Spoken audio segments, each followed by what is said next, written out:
Hello, hello, my name's Nick. I bought a solid white jersey from my local game store and immediately decided to eat barbecue ribs in it. And this is Nick's Lotus. I've got a challenge for you, and if you guys are a part of the Discord, I lied to you guys. Sorry about that. I told the Discord that we were doing a community deck challenge. Just with them, they could submit their favorite decks under these rules. You pick a magic set, and your deck has to only contain cards from that set, the set's bonus sheet, or any commander precons that came out with that set. Pretty basic rules. Your land base can be made up from any set. I don't care where your land base is from. You get bonus points, though, if it's from that set. Just saying. That's right, Discord. The challenge that I gave you guys was really just a beta test to see if any of you guys were really interested in doing this and how interesting the decks ended up being.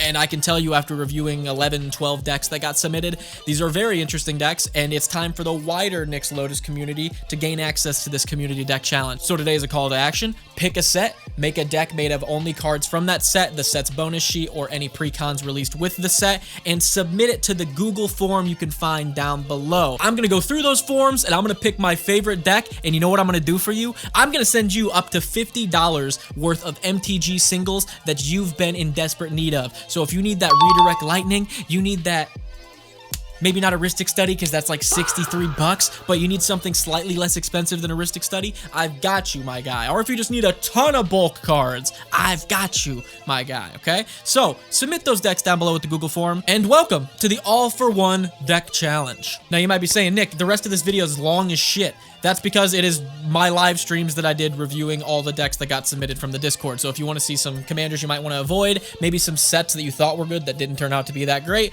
or just kind of see the general vibe of how these decks look, feel, operate, perform, then watch the rest of this video. It really helps me monetarily, by the way. If you watch the rest of this video, just let it run in the background. Don't mute it, because apparently if you mute it, that doesn't count for some reason, even though, like, that was funny and didn't have any sound. If you want to turn the volume up a little bit and let this run, it would help your boy out a ton. Either way, submit those decks down below and enjoy the rest of the video. Appreciate you guys. Okay, so welcome to the all-for-one stream, baby. If you don't know what that is, I submitted a Discord post that was a call to action for you guys to build decks where all the cards only... the whole card pool of the deck was made up from one set. That would include the commander precons and anything like that that came with your set. So, you know, if you pick a set that doesn't have commander precons, might have been at a little bit of a disadvantage, but you might have earned my respect. You know what I mean? You might have earned my respect for that one. But yeah, that's pretty much the idea. Your whole deck is made up from one set of cards, and the lands can be from anywhere. I really didn't care where your land base was. Bonus points in my book if you just used all the lands from the same set. I think that's pretty cool. But yeah, we're going to look through some of them. I don't know if we're going to get through all of them. We have 10 decks. I'm sure we will. I don't feel like there's any reason why we won't. Just kidding. Fair warning, my deck is absolute dog water, but Hades? But Hades? Did you just curse me, bro? Bro's got Taval burned into his retinas. I really do, dude. I'm like, I blink and I see one blue, black, green. I'm like, oh, so much value. A 4/4 body with flying. Oh, what's that mean? What's that video? That clip where the guy's like, oh, he's like doing the outline of a person, but he keeps like DJing it, like the what? He's like, what is that from, dude? It's like burned into my head. Hades, how it is my fault. He blinks and sees another card and has to go in Arna. Yeah, 100%. I blink and see Taval, and then the next blink is a card where I'm like, oh, that's going to be added to the stack of cards.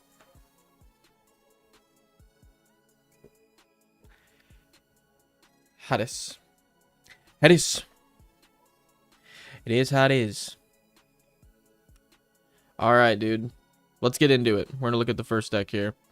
Grayson Miones has the first deck here, and he went with Modern Horizons 3 for his set, which pretty good set to pick if I'm gonna be honest. So his commander was Shil Gengar. 3 and 2 black, 6/6 flying, sacrifice another creature, create a blood token. If you sacrificed an angel this way, create a number of blood tokens equal to its toughness. We talked about Shil Gengar in my latest Power on a Budget video. You can pay 3 hybrid Orzhov, sack 6 blood tokens, return each creature card from your graveyard to the battlefield with a finality counter on it. Those creatures are vampires in addition to their other types. Pretty cool. Unfortunately, since this was such short notice, I doubt that many of these are tagged, but that's okay. We can get through this stuff pretty quick. So yeah, all the cards in this deck are going to be out of Modern Horizons 3. So it's pretty interesting. What do you call someone that's sponsored by Ghost-type Pokemon? A Shill Gengar. That's the stream, folks. We're done.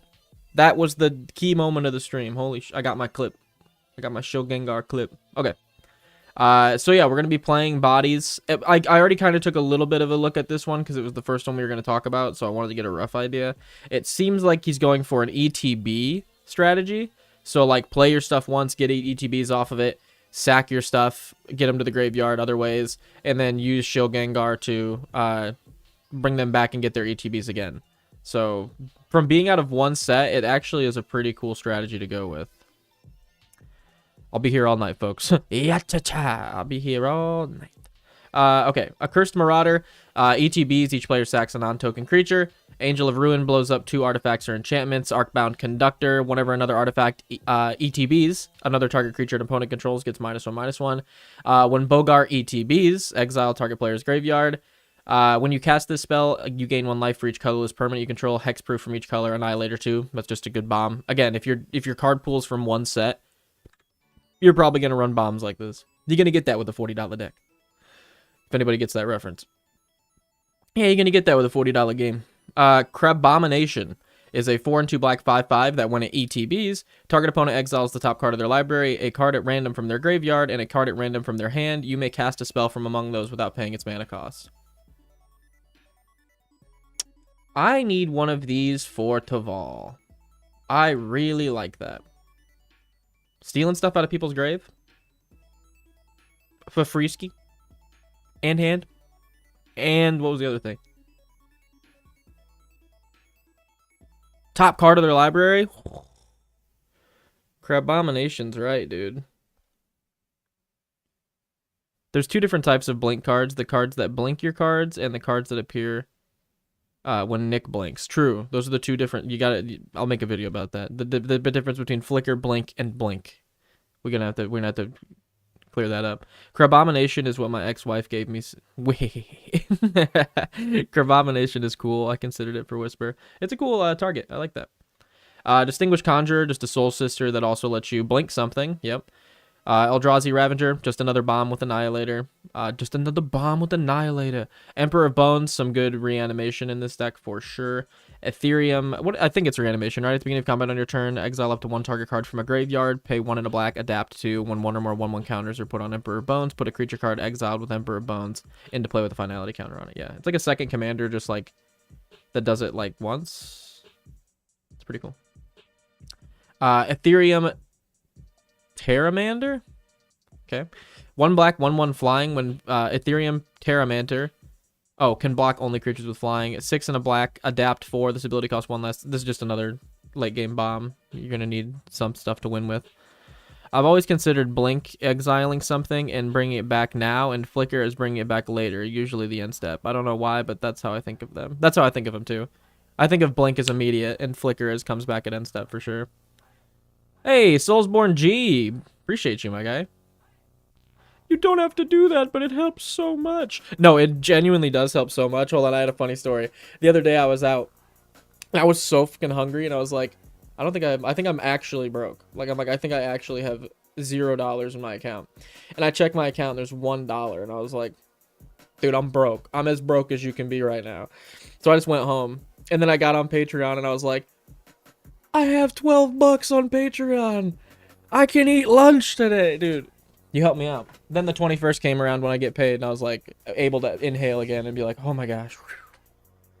Thank God. It was so funny though. I was like, Patreon literally came in clutch. Memberships came in clutch. So, Soulsborne. Fetid Gargantua. 4 and a black, 4/4. Oh, I had another funny story. I was out at the card shop, and there was these 2 younger guys looking at cards, and I was gonna come up to him and be like, "Isn't that thing sick, dude? Isn't that thing cold?" I think I was gonna say something like, what was it? Like some new term, like new agey term. And then I was like, don't walk up there and say that shit. And then I had this thought in my head of like, you're almost 30 years old, dude. I feel like I'm 16. And I was like, if you walk up to them, you look like a 30-year-old man walking up and being like, that shit's pretty lit, huh? That's a pretty lit ass card. Yeah, I might have to act up tonight with that card. And they're like, what the hell's going on? I'd probably get hit with the unk, dude. I'd get hit with the unk and I'd be like, shit. Someone commissioned me to build a deck, so before that, I was also not eating. Eating lunch is usually good. Yeah, it's usually a good thing. That normally helps my day be better. Damn, unk. Yeah, dude. It hit me that I was almost 30. I was like, you're 27, dude. And I was like, holy shit, I am. And I'm broke. And I'm broke. Who isn't broke right now, though? To be honest. Even more reason to thank you, Souls. Tough times in the economy. Souls coming out with the dono. Coming out with the membership. Ooh, damn. Okay. Fetid Gargantua. 4 and a black, 4/4, 2 and a black, adapt 2. Whenever one or more 1/1 counters are put on Fetid Gargantua, you may draw 2 cards. If you do, you lose 2 life. There's like a +1/+1 counter sub theme going on here too. It's like an ETB with a sub theme of 1/1 counters, which is interesting. Grim Servant, 3 and a black, 3/2 menace. When Grim Servant enters the battlefield, search your library for a card with mana value less than or equal to your devotion to black. Reveal it and put it into your hand, then shuffle. That's a great card. I'm going to run that in Taval. Because if I have Taval out and just play Grim Servant, that's enough devotion to black to get Reanimate, Animate Dead, Dance of the Dead. If I have one more black, I can get Victimize, Necromancy. This thing's just a tutor for Animate Dead, Dance of the Dead, and Reanimate. I like that. I guess since you have had Adapt and Fabricate and MH3, that counters work well. Yeah. Guide of Souls. Whenever another creature enters the battlefield, you get an energy and you gain 1. You can pay 3 energy to put 2 1/1 counters on a creature, give it flying, and it becomes an angel until end of turn. Indebted Spirit, 1 white, 1/1, bestow for 2 and a white, Afterlife 1. Enchant creature gets 1/1 and has Afterlife 1. That one Rocco deck you were playing last night was sick, nasty, crazy. So, thank you, dude. I like it a lot. What's funny about that is that's actually the video that's coming out this Sunday is the Rocco video. I just wanted to play test it a little bit. I had goldfished it so much and played it against some of my own decks that I was like, I'm like convinced this deck's gonna do its thing. But then I was like, I should probably get one playtest in before I release the video to be like, oh man, this thing doesn't work at all. You know what I mean? Like most of the time my gut feeling and playing it against my own decks, I'm like, I can gauge whether or not a deck's gonna work because my Taval deck and Arna deck are pretty locked in. And Rocco was fucking him up. Well, it's also a token deck and Taval's a creature deck, but man, dude, I was convinced Rocco was gonna do its thing, and it did its thing.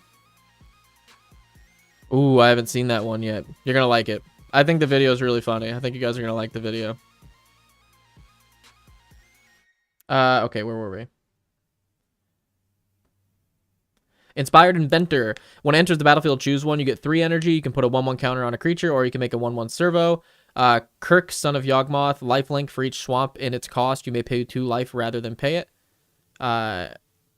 Oh, wait. For each blank? Oh, in a cost. Okay, I was like, wait a second. Isn't that already what he does? Whenever you cast a black spell, put a 1/1 counter on Crick, Son of Yawgmoth. That's such a good card. That might be one that I need for Taval as well. That'd be pretty good in there. Marionette Apprentice, Fabricate. Whenever another creature or artifact you control is put into the graveyard, each opponent loses 1. Whenever a token's put into the graveyard, each opponent loses 1. Netherglyph's power is equal to the number of card types among cards in your graveyard. Its toughness is equal to that number plus 1. Escape for 2 and a black. Exile any number of cards from your graveyard with 4 or more card types among them. Netherglyph's pretty good. It went down in price a lot. Wasn't that the one that was worth quite a bit? Or is that the other Glyph that was worth quite a bit? I know there was 2 of them. Sorry, I haven't been able to do any of the TTS games.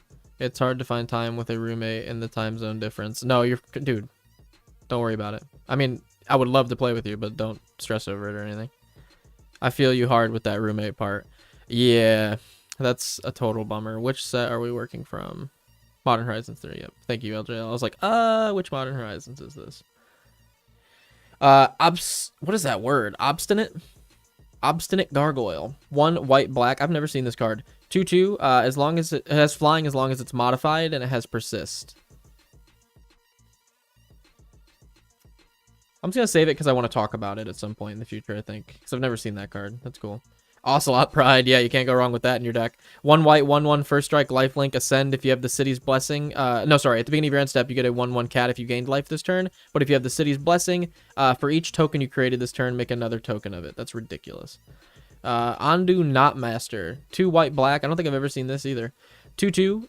Throw a line, white and a black for a sorcery. Distribute 2 1/1 counters among 2 target creatures. And then it comes out as a 4-drop 2/2 lifelink. Whenever another modified creature you control dies, put 2 1/1 counters on Ondu Knotmaster. I could see this in an Arna deck, not my Arna deck, because mine's very token focused. I could see this in an Arna deck being pretty good, though. If you're just running the like run creatures that you want to make huge with counters. Arna deck, I think Ondu Knotmaster is actually sick. Oh boy, I sure do love Commander Horizons 3. Yeah, literally, exactly. Ocelot Pride would go dirty with Arabella. Oh my gosh. Ocelot Pride would be disgusting in Arabella. Yeah, even if you like never get to do the like... Yeah, no. Even if you don't even get to do the City's Blessing thing, that's still like absolutely busted. Yeah, that's really good in Arabella. Gross. Orpheomancer gives you a black, a 1/1 black snake at the beginning of your upkeep if you don't control a snake. It also has Death Touch. Ooh, I'm gonna need that. Wait, no, I don't have black in Rocco. Unfortunate. That's a really good rattlesnake card, though.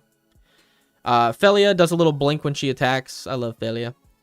Proud Pack Rhino, when it enters, put a shield counter on a permanent or proliferate. That's really good in here.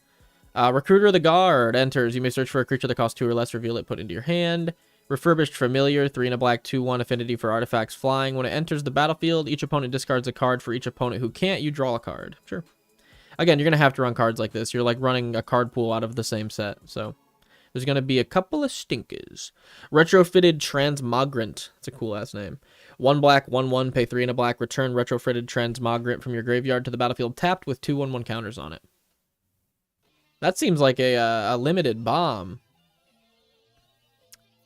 Rose Cottonite, 4 and a white, 3/4 vigilance. When it enters the battlefield, look at the top 6 cards of your library. You may reveal an artifact or enchantment card from among them and put them into your hand. Put the rest on the bottom. If you didn't, put a 1/1 counter on Rose Cottonite. Sure. Scurrilous Sentry, 3 and a black, 2/3. I like this artwork a lot. Menace, whenever Scurrilous Sentry enters the battlefield or attacks, it connives. Cool. I like that art a lot. What set is... Oh, what set is this from? He was going to say. Jeez Louise.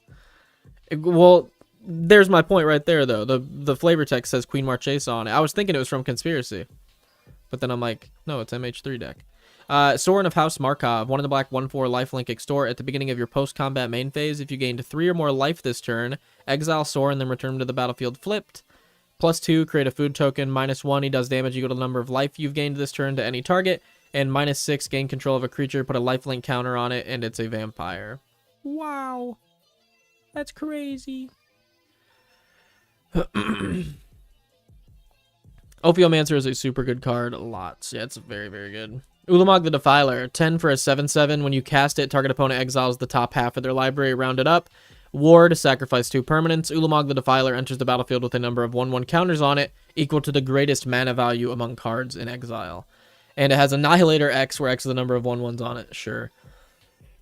That seems fun. Voltstorm Angel, 3 and 2 white, 4/4 flying. When it enters the battlefield, you get 3 energy at the beginning of combat on your turn. You may pay 2 energy when you do. Okay, I'm gonna have to go a little bit quicker to get through these. I'm thinking about it now, and I'm like, this is gonna take a while. So I'm gonna kind of sum stuff up. This gives you energy. You can use that energy to give her Vigilance lifelink, or give other creatures 1/1. Warren can sack creatures to give you treasures, and White Orchid Phantom is a catch-up creature that lets you destroy up to 1 non-basic land. Its controller may search for a basic land and put it on the battlefield tapped. Oh, that's not what it does at all. I was thinking Knight of the White Orchid. What is this one? I always thought this was just a reskin of White of the Night, or Knight of the White Orchid. 2 white, 2/2, first strike flying. When white orchid phantom enters the battlefield, destroy up to 1 target non-basic land. Its controller may search your library for a land card and put it. That's cool. Buried Alive lets you search for 3 creatures, put them in your grave. Decree of Justice makes either 1/1 soldiers or angels equal to X. Expel the Unworthy is going to be some removal. Grave Dig is going to bring back a creature or make a 2/2 zombie. Jolted Awake gives you 2 energy. You can use that energy to return cards from your graveyard into play. Lethal Throwdown lets you sacrifice a creature or sacrifice a creature or modified creature and destroy target creature. If the modified creature was sacrificed, draw a card. That's pretty good, actually. Oh, dude, I was talking about this card in the Discord the other day. I think it's actually super cool. I threw it in my Boros Blink deck. If you have an indestructible land, then you can use it and ramp lands every time in ETBs. Oh, totally. I didn't even think about that. It's like that Wildfire card. You can just play an indestructible and then just mana ramp in mono white. That's cool. Savine's Reclamations brings back small stuff twice. Toxic Deluge, pay life, give neg X equal to the life you paid. Victimize, sack a creature, bring back 2 creatures. What is this card? Abstruse? What does abstruse mean? Abstruse Appropriation. 2 white, black, instant, devoid, exile target non-land permanent. You may cast that card for as long as it remains exiled, and you may spend colorless mana as though it were mana of any color to cast that spell. Colorless mana. That's weird. Consuming Corruption. 2 black, instant, does X damage to target creature or planeswalker, and you gain X, where X is the number of swamps you control. Eviscerator's Insight lets you draw cards. Fellow Profane's good removal. Flare the Malice is good removal. Orim's Chant. Target player can't cast spells this turn if it was kicked. Creatures can't attack this turn. Yikes, that's a really good card. I need one of those for my Rocco deck. Razorgrass Ambush. Deal 3 damage to target attacking creature or it's a land on the back. Thraben Charm deals damage to twice the number of creatures you control to target creature, destroys target enchantment, or exiles any number of target players' graveyards. Thraben Charm's so good. Such a busted card. Abstruse literally means hard to understand. Oh, hilarious. Hilarious. Higher ups. The top drawers, dude. Big... What was I gonna say? I was like Big Pharma, but not Big Pharma. Big translation. Big translation. Being funny. Jet Medallion, Pearl Medallion, Soul Transformer, good mana ramp. Warm Power Stone, good mana ramp. Oh, that reminds me of the deck we played against last night, dude. Alex in chat. You know what you did. It's a cow farm. Winter Moon. Players can't untap more than 1 non-basic land during their untap step. Sure. Okay, enchantments. Ajani's Fell, the Godspire. Exile something. Create a 2/1. Target creature gains double strike. Charitable Levy, just a catch-up card. Dog Umbra, protection. Wait, no, not protection. Removal. Flash enchantment. As long as another player controls enchanted creature, it can't attack or block. Otherwise, Dog Umbra has Umbra armor. Okay, so it is protection or it's removal. That's really good. Farmer Alex. I didn't know we were allowed reprints. Yeah, I didn't really set the rules great, but it's all right, dude. Trust me. Just trust the process. Because you might just get a better set of rules and a second chance at this. Ding. Ding. Glasswing Grace. A land with on the back gets an enchantment that buffs your creatures with life, or a creature with lifelink and flying. What are you gonna do? Nothing. Nothing. I may or may not have chosen a set with 1 or 2 reprints in it. Yeah, I might have. Might not have. Master the Departed. 2 and a white enchantment. When it enters the battlefield, create a 1/1 white spirit creature token with flying. At the beginning of your end step, if a creature died, populate. Ooh, that's a cool card. Quest for the Necropolis. Whenever a land enters, it gets a quest counter. Pay 5 and a black. Sacrifice it. Put target creature card from your graveyard onto the battlefield under your control. Cost 1 less for each quest counter on it. That's kind of a cool one. I like that. Ripples of Undeath. We all know this one. Mill 3. Pick your best one. Pay 1. Pay 3 life. Get that shit back to your hand. Static Prison. Some good removal. And then we're to the lands and we're done. Holy shit. Okay. So deck number 1 has been looked through. MH3 challenge. And we found some cool stuff that I want to run in some of my decks. But let's move on. 2. Who made this deck? I don't know how to use this website, so please forgive me. Rikumaru, 23. And their deck is Temet Vizier of Nakatun, or Nakatamun. And this is a Amonkhet deck? Yes, Amonkhet as aggro. Okay. So we're going with an aggro Azorius deck, which I like. Okay. So, Throne of the God Pharaoh, 2 for a legendary creature or legendary artifact. At the beginning of your... No, we need to read Temet. What am I doing? Blue-white. 2/2. At the beginning of combat on your turn, target creature token you control gets +1/+1 until end of turn and can't be blocked this turn. And it has Embalm. That seems pretty good, actually. Throne of the God Pharaoh. At the beginning of your end step, each opponent loses life equal to the number of tapped creatures you control. That's going to be great. Aven Initiate, 3 and a blue, 3/2, flying Embalm for 7. Fanbearer, 1 white, 1/2, pay 2, tap it, tap target creature. Labyrinth Guardian, 1 and a blue, 2/3. When it becomes the target of a spell or ability, sacrifice it, Embalm for 3 and a blue. Supply Caravan, 4 and a white, 3/5. When it enters the battlefield, if you control a tapped creature, create a 1/1 white warrior creature token. Ta Crop Skirmisher, 1 and a blue, 2/1, Embalm. Again, Embalm is going to be bringing them back as tokens, so that's going to work really well with Temet's making something unblockable and giving it +1/+1 if it's a token thing. True Heart Duelist, 1 and a white, 2/2. Can't be blocked by an additional creature each combat. Wait, oh, can block an additional combat. That's cool. Block an additional creature. That's a cool card. One of my favorite cards is Palace Guards. I think that's what they're called. The ones that can block any number. I love those cards. 2/2 Embalm, 2 and a white. Unwavering Initiate, 2 and a white, 3/2. Vigilance Embalm for 4 and a white. Trial of Solidarity, 2 and a white enchantment. When it enters the battlefield, creatures you control get +2/+1 and gain vigilance until end of turn. That seems pretty good. A +2/+1 buff and vigilance for 3 mana. Seems pretty good. Anointer Priest, 1 and a white, 1/3. Whenever a creature token enters, you gain 1 life. And it has Embalm for 3 and a white. Glorybound Initiate, 1 and a white, 3/1. You may exert Glorybound Initiate when it attacks. If you do, it gets +1/+3, gains lifelink until end of turn. Sure. Why not? Oh, this is broken down into sections. Thank you. Recursion, Devoted Crop Mate. When Devoted Crop Mate attacks, you may return target creature with power or mana value 2 or less from your graveyard to the battlefield. Oh, if you exert it. Still, I like that card. Scribe of the Mindful. 2 and a blue, 2/2, pay 1, tap it, Scribe of the Mindful. Or sacrifice Scribe of the Mindful. Return target instant or sorcery card from your graveyard to your hand. It's pretty good. That's actually really good. That could almost be Rattlesnakey, because you could be like, hey, if I have removal in my hand, I have 2 pieces of that removal. Like, if I have Path to Exile and I have Scribe out, it's like now I just have to pay 3 mana and I can use Path twice. So be careful. Anointed Possession, double your tokens. That's going to be good. Aven Wind Guide, Flying Vigilance. Creature tokens you control have Flying and Vigilance. Jeez. Embalm for 4, white and blue. Cortege of Solidarity. 1 white, enchant creature you control. Enchant creature, or when this enters, you get a 1/1 white warrior. Enchant creature gets 1/1 in first strike. And it'll also bounce this back to your hand. So that'll be cool. Drake Haven, whenever you cycle or discard a card, you may pay 1 and make a 2/2 Drake. Oketra the True, 3 and a white, 3/6, double strike, indestructible. Oketra the True can't attack or block unless you control at least 3 other creatures. Pay 3 and a white to create a 1/1 warrior creature token with vigilance. Regal Caracal, sure. 3 and 2 white, 3/3. Other cats you control have 1/1 in lifelink. Whenever this creature enters, create 2 1/1 white creature tokens that are cats with lifelink. That's a really good card. I like that card a lot. I thought a lot about making a Temet deck. Cortege, the best subtype. Yeah, the best subtype in Magic for sure.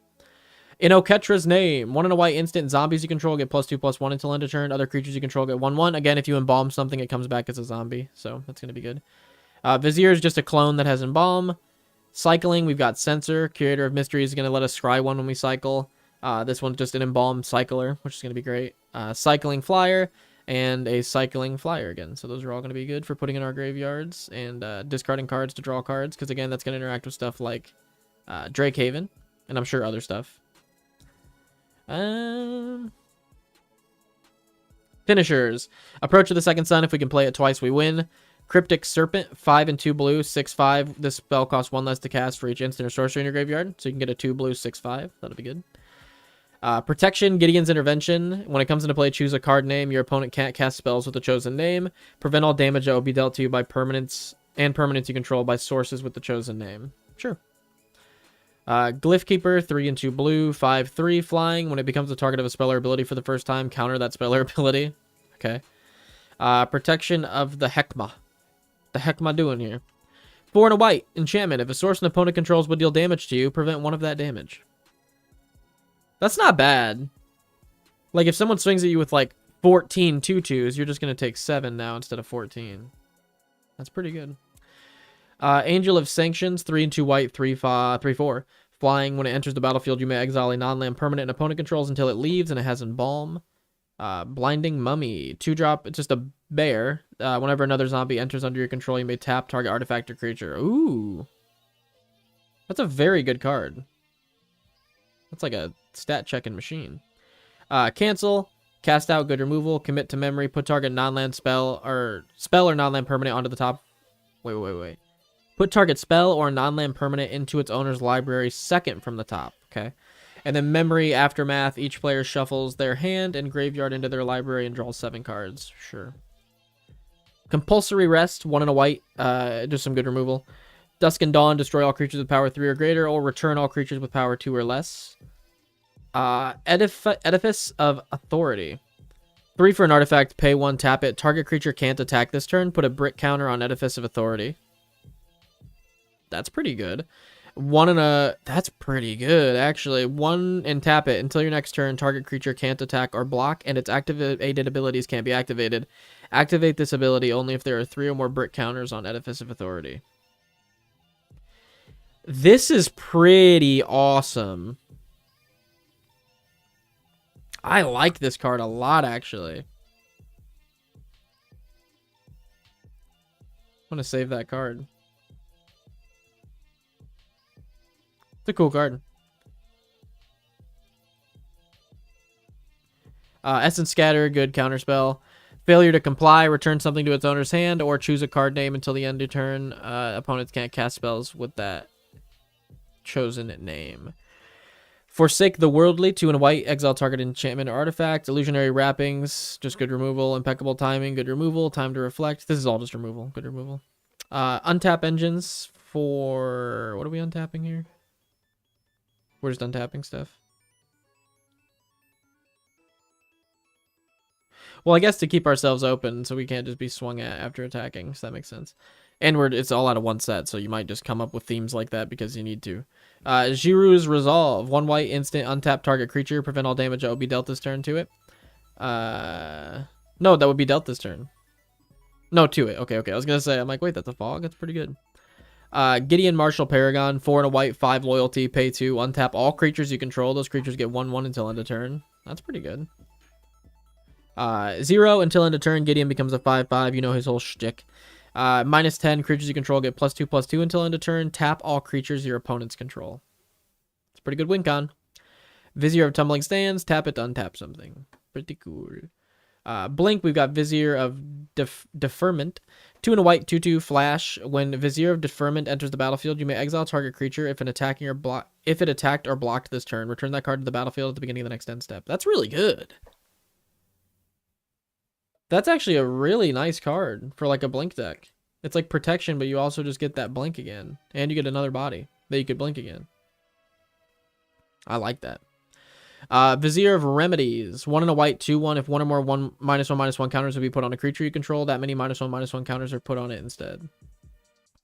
Wait, if 1 or more -1/-1 counters would be put on a creature you control, that many -1/-1 counters -1, oh my god, are put on it instead. So ridiculous.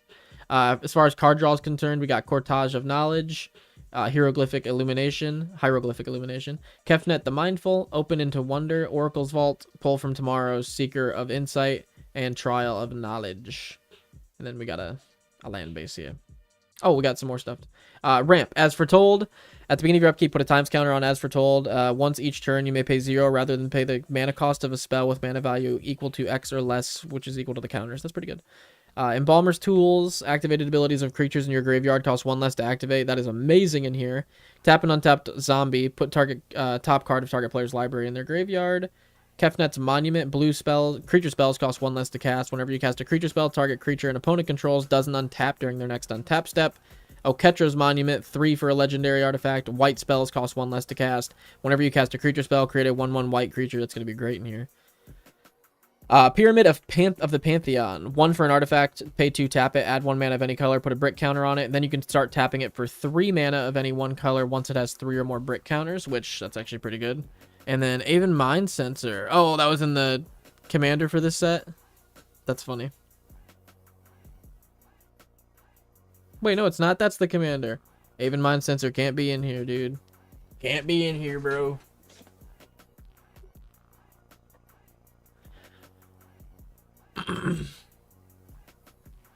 Yeah, I'll name your commander. You can't cast it anymore, for sure.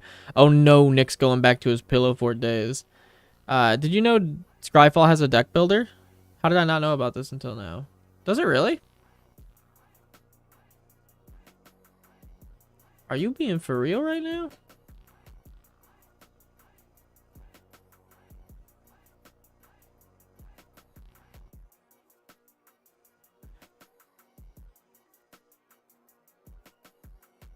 Mind Sensor was an Amonkhet invocation, so it counts. Oh, gotcha. How do we do it? That's weird.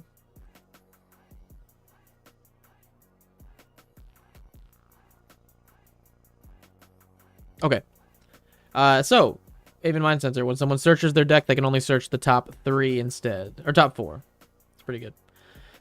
I like this one. This Amonkhet one is very, very cool as well. This challenge is proving to show some pretty sweet decks, actually. Top right to your account, I think you can access it there. Oh, I don't even know if I have a Scryfall account. As crazy as that sounds.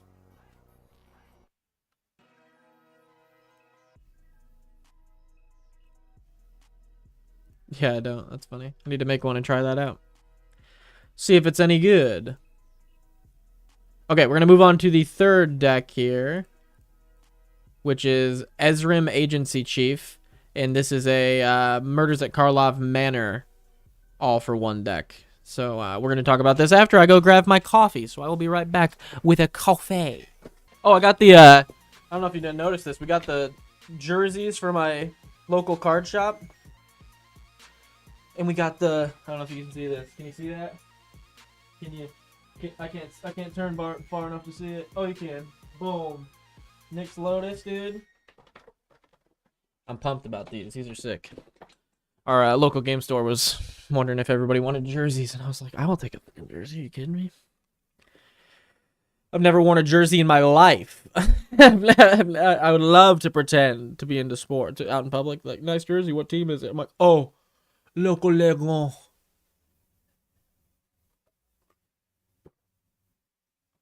They call me Papa.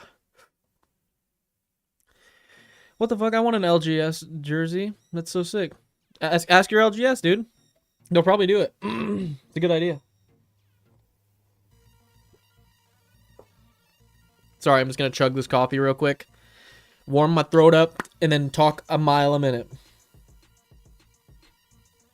Actually, something's up with my color grading. Let me try to fix that. I think my... If I'm not mistaken, yes.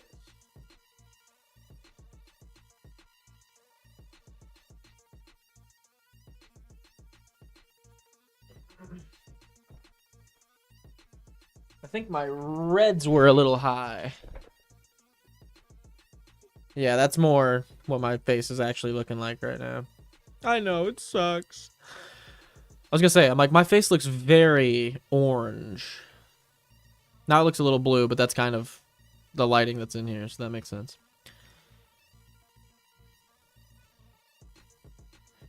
Is that NBA Legends John Day Brown Jr.? Yeah, it is. Turn around, it has local legends on the front. Just okay. Nah, LGS's move different in South Africa. We do not have the money in Lamau. Ah, I got you. Is that where you're from? South Africa? That's wild. Ezreem, Agency Chief. 1, 2 white, 2 blue, 5/5 flying. When it enters the battlefield, investigate twice. You can pay 1 to sacrifice an artifact. Ezreem gains your choice of Vigilance, Lifelink, Hexproof until end of turn. Okay. Is there any tags here? I don't think so, but I'm gonna check.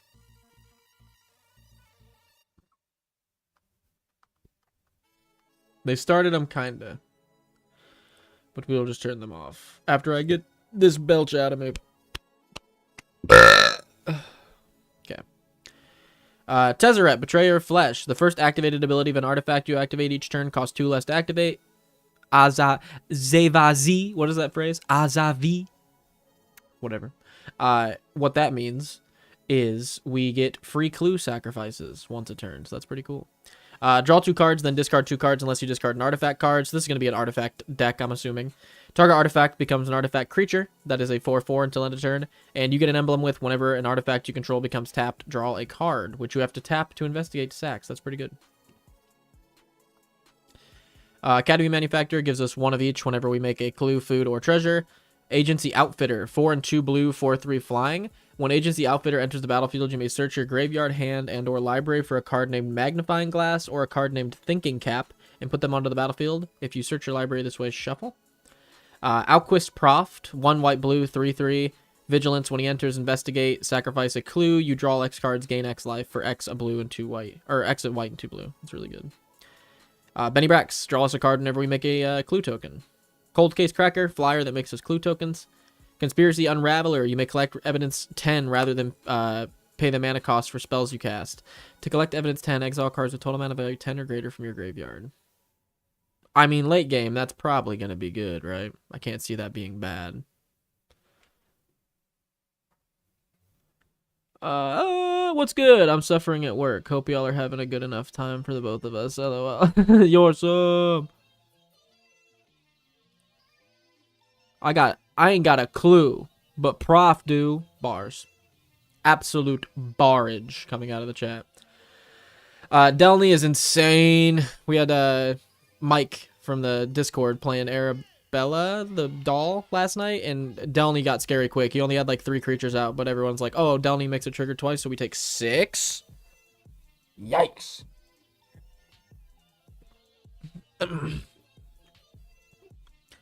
I still want to figure out how to build a deck that animates clues to win through damage.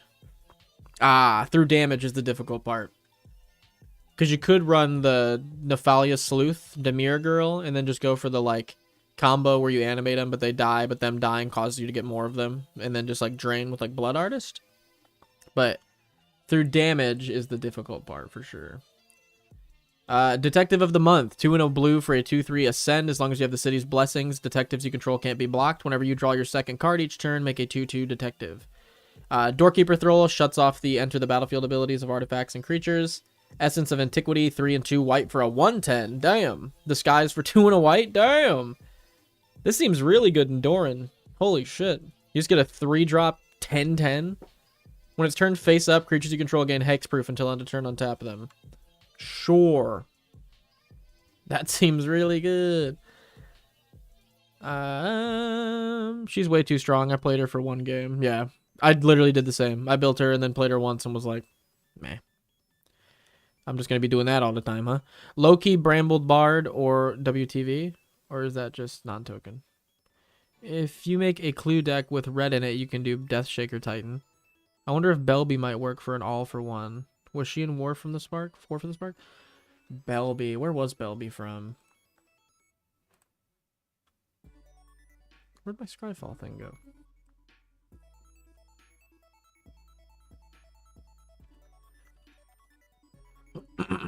Belby was from Commander Legends.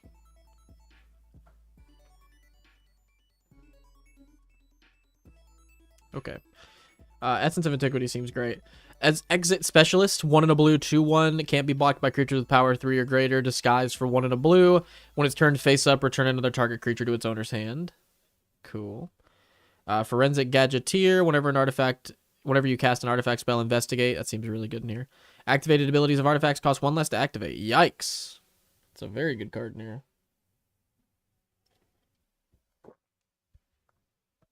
Forum Familiar. 1 white, 1/1, disguise for 1 and a white. When it's turned face up, return another target permanent you control to your hand. Put a 1/1 counter on Forum Familiar. Again, you have a lot of stuff that gives you, like, clues on ETB. So stuff like that's actually pretty useful. Furtive Courier? What does furtive mean? Is that like a word or is that like a in-game thing? Furtive. Attempting to avoid notice. Cool.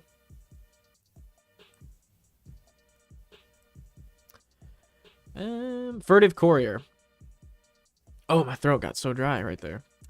2 in a blue, 3/2. Can't be blocked as long as you've sacrificed an artifact this turn. That seems really good.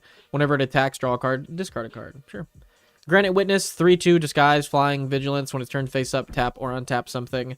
Living Conundrum, 4 in a blue, 2/5. Hexproof. If you would draw a card while your library has no cards in it, skip that draw instead. Sure. As long as there are no cards in your library, Living Conundrum has base power and toughness 10/10 and has Flying and Vigilance. That's hilarious. You just can't mill yourself when that's in play. That's kind of funny. Magnetic Snuffler. I like that art. 5 for a 4/4. When it enters the battlefield, return target equipment card from your graveyard to the battlefield attached to Magnetic Snuffler. Whenever you sacrifice an artifact, put a 1/1 counter on Magnetic Snuffler. That seems really, really good. Mistway Spy. 1 for a 1/1 flying disguise. Turn face up until end of turn. Whenever target creature you control deals combat damage to a player, investigate. Neighborhood Guardian, 1 in the white, 2/2. Whenever another creature with power 2 or less enters the battlefield, target creature you control gets 1/1. I was gonna say. Novice Inspector, 1 drop that investigates. Private Eye, other detectives get 1/1, which I'm assuming your commander is, and like most of the humans in this deck are. Whenever you draw your second card each turn, target detective can't be blocked. Steam Core Scholar. 2 in a blue, 2/2, Flying Vigilance. When Steam Core Scholar enters the battlefield, draw 2 cards, then discard 2 cards unless you discard an instant or sorcery card or a creature with flying. That's very specific, but sure. Surveillance Monitor. Dude, this goes into my video that didn't perform well, which sucks because I put so much work into that video. I made a video talking about Ravnica artwork and like secrets that were hidden in it.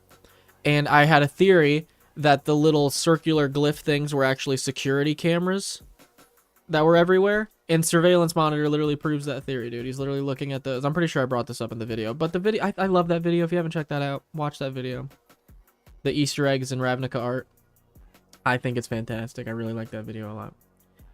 Anyway, when it enters the battlefield, you may collect evidence 4. Whenever you collect evidence, create a 1/1 colorless Thopter with flying. Tangletrove Kelp actually seems like a good way to win with clues. Yorsome. 5 and 2 blue, 6/6 ward 2 at the beginning of each combat. Other clues you control become 6/6 plants in addition to their other types. And then you can pay 2 to sack the Tangle Grove to draw a card. Sure. That seems like a good way to win with damage with clues. Loki genuinely Ravnica would be goated for this challenge. That was one of the ones that I thought of was OG Ravnica. Oh, I loved that video. Actually, peak Nick's Lotus. Thank you, LJL. I like that video a lot. Put a lot of work into it. 10th District Hero. 1 in a white. It just upgrades. It becomes a 4/4 Vigilance. Then it becomes a 5/5. Other creatures you control have indestructible. Ooh. Wait. Oh, you have to collect evidence. Okay, I was like, wait a second. So this is just a 7 mana 5/5 that gives all your other creatures indestructible. That's pretty good, but no. Unyielding Gatekeeper. 1 in a white. 3/2. Disguise. 1 in a white. When Unyielding Gatekeeper is turned face up, exile another target non-land permanent. If you controlled it, return it to the battlefield tapped. Otherwise, its controller makes a 2/2 detective. That's a really good card. Just a blink spell or a little removal piece. Wojak Investigator. At the beginning of each upkeep, investigate once for each opponent who has more cards than you. Each upkeep.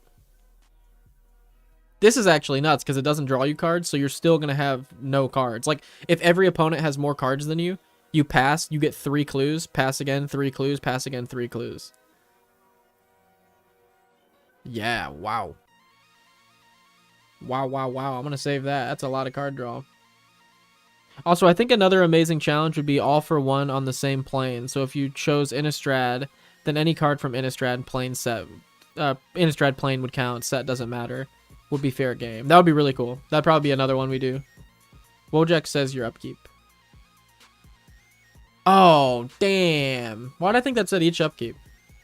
Oh, because I'm totally dyslexic and I saw each in the second line. I literally read at the beginning and then right underneath beginning saw each. And my brain was like, got it. Don't need to read anymore. My brain does that all the time. It's not a good trait. Call a Surprise Witness. Return something with mana value 3 or less from your graveyard into play with a flying counter on it. Sure. Follow the bodies. Follow the bodies. 2 in a blue. Sorcery. Gravestorm. Gravestorm is so good. Investigate. Do tokens go to grave? Do tokens count for Gravestorm? I don't think so, right? So if you like sack a bunch of clues, you can't like replace the clues with follow the bodies, because then it'd be called follow the clues. And it's called follow the bodies. So I would assume. I would have loved an all Innistrad deck. Someone did the Innistrad double feature, and I was like, that's a pretty cheeky way to get around this rule. But I respect the cheekiness. Tokens do die. They hit grave. Okay, cool. So you just get to replace all your investigations with that thing. So if you investigate like 6 times, you could. I mean, that's a lot of mana, but you could follow that up with a follow the bodies, and then just replace them. That's pretty good. No witnesses. Board wipe that lets you investigate. Auspicious Arrival. 1 and a white. Instant. Target creature gets +2/+2 when you investigate. Behind the Mask. As an additional cost, you can collect evidence 6. Until end of turn, target artifact or creature becomes an artifact creature with power and toughness 4/3. If evidence was collected, it has base power and toughness 1/1 until end of turn. Okay. Deduce. Draw a card. Investigate. Deduce. Eliminate the impossible. 1 and a blue for an instant. Investigate. Creatures you control get -2/- your opponent's control get -2/-0 until end of turn. If any of them are suspected, they're no longer suspected. Cool. Intrude on the Mind. I love this card. Magic the Gathering. Secrets of Strixhaven. Episode 3. Asunder just dropped, dude. What? It's just a factor fiction that lets you get a 0/0 Thopter afterwards, which I love.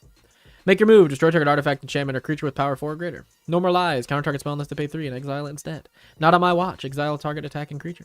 Officious Interrogation. Choose any number of target players. Investigate X times, where X is the total number of creatures those players control, and you have to pay a blue and a white to target additional players.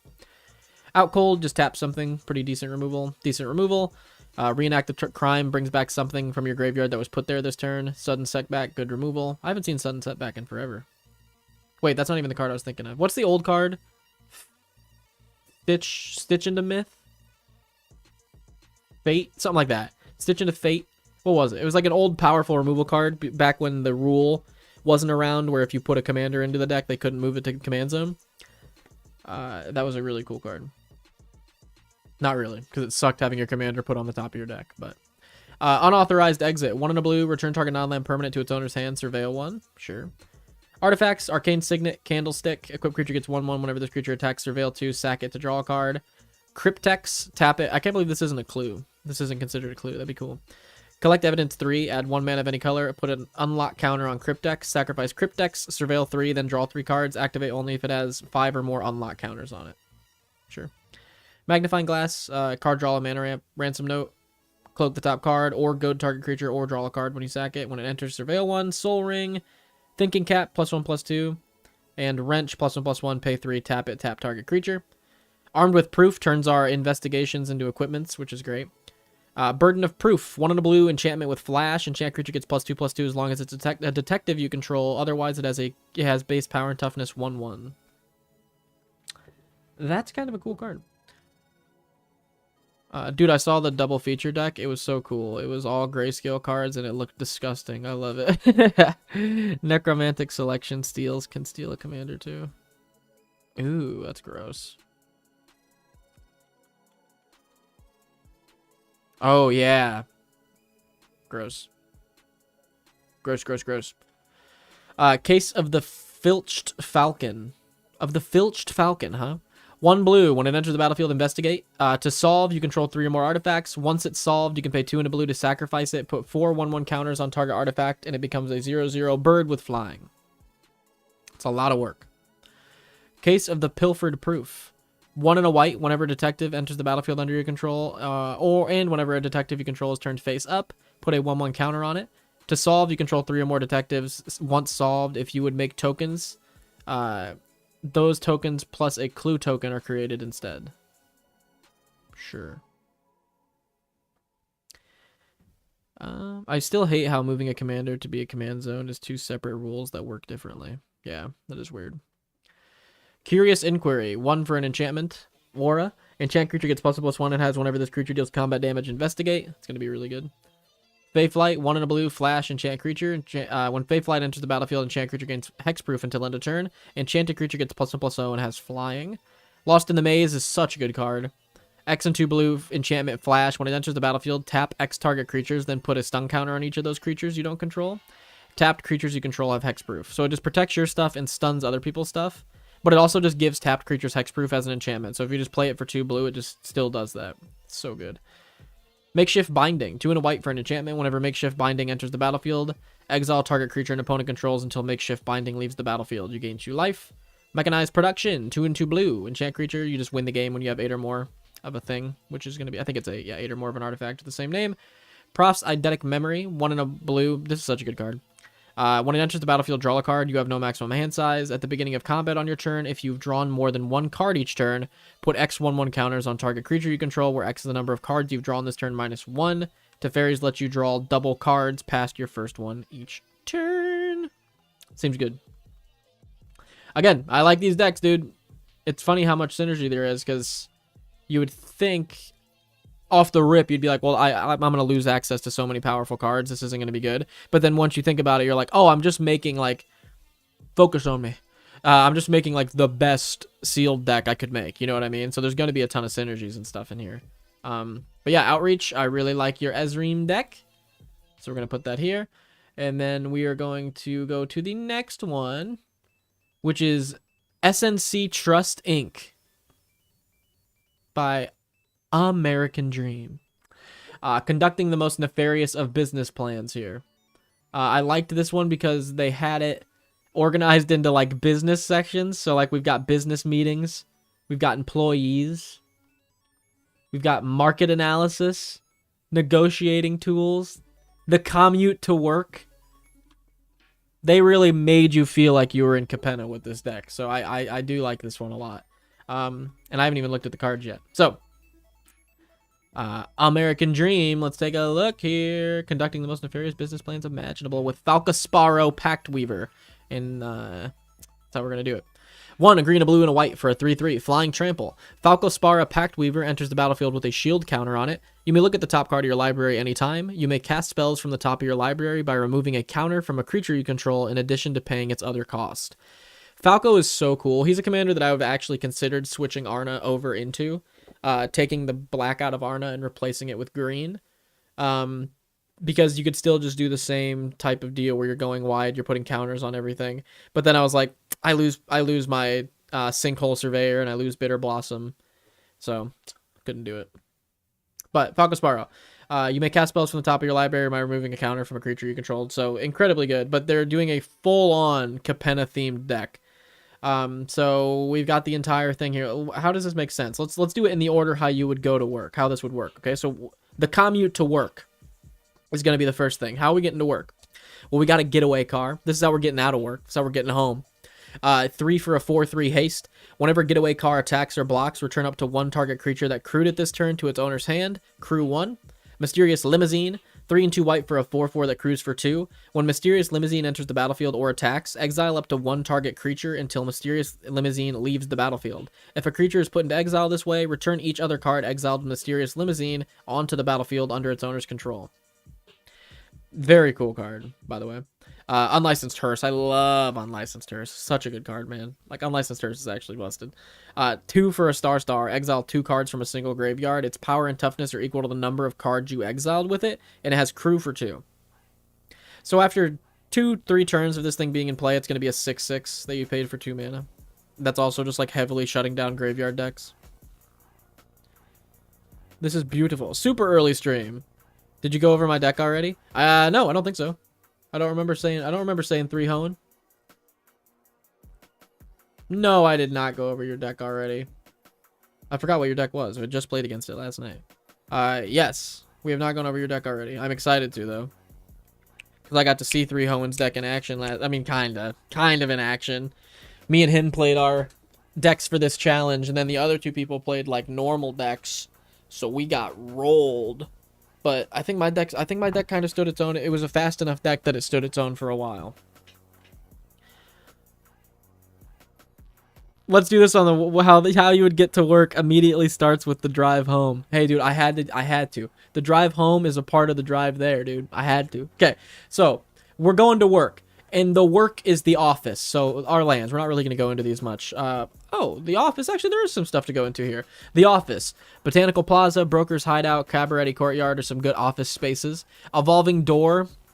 Going into the front of the office, dude. Going into the front of the office. The exotic pets that when you walk in the front in the lobby, you got the little fish tanks in the lobby.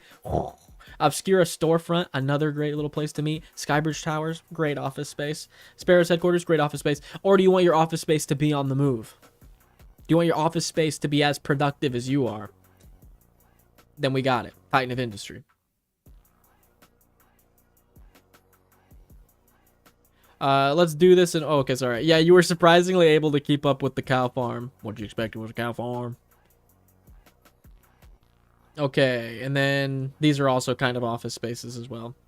Okay, so we drove to work. And now we're going to have to say hi to our employees once we get there, okay? We got all the other people that are working at this job, dude. We're going to have to say hi to them. It's got to happen. You got to do it. Broker's Initiate. 1 white, 0/4. You can pay 4 in a hybrid Simic. It becomes a 5/5 until end of turn. Broker's Veteran. Oh, these are all like brokers. Chaldean Strongman, Celebrity Fencer. This is cool. These do actually feel like they're like parts of like a company here in Capenna. This is sweet. Broker's Veteran. 1 in a blue, 2/1. When it dies, put a shield counter on target creature you control. That works really well with our commander as well. When it enters the battlefield, put 2/1/1 counters on target creature. Works great with our commander. When it enters the battlefield, whenever another creature enters the battlefield, put a 1/1 counter on Celebrity Fencer. Amazing with our commander. I would probably run that in a normal Falco deck. That's really, really good. Civic Gardener. When it attacks, untap target creature or land. Civil Servant. Green, white, 2/3. This guy's going to give you directions. He's like, one moment. I can point you to the east gate. Just give me a second. Whenever Civil Servant attacks, you may tap another untapped citizen you control. If you do, Civil Servant gets +1/+0 and lifelink until end of turn. My favorite office space? Swamp. Yeah, just sitting in a swamp. Like, yes. These papers. That reminds me of the Meaty Magic video where they're talking about, what's his name? The guy who made the game. I don't know how I can't remember his name right now. It's not Andrew Garfield, is it? Is that his name? They're talking about him like having a waterproof sheet of foils and like sitting next to a swamp or sitting next to a waterfall and being like, "Oh, lightning bolt! Yeah, lightning bolt. 1 red, deal 3 damage." I love that video so much. This is the 4th deck. We went through Shilgengar, we went through Temet, we did Ezrim, and then now we are on SNC Trust, and then up next. We've got the, whatever, Innistrad double feature deck.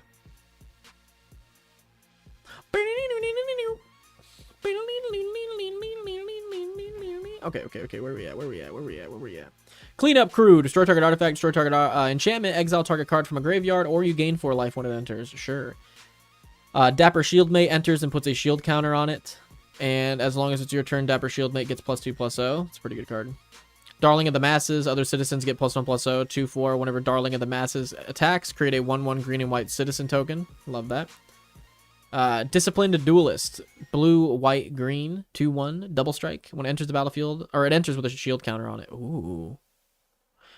I already know the answer to this, and it's absolutely not, but this didn't see standard play. Because way back in my day, like Shards of Alara era, oh, I would have ran the shit out of this card. Echo Inspector.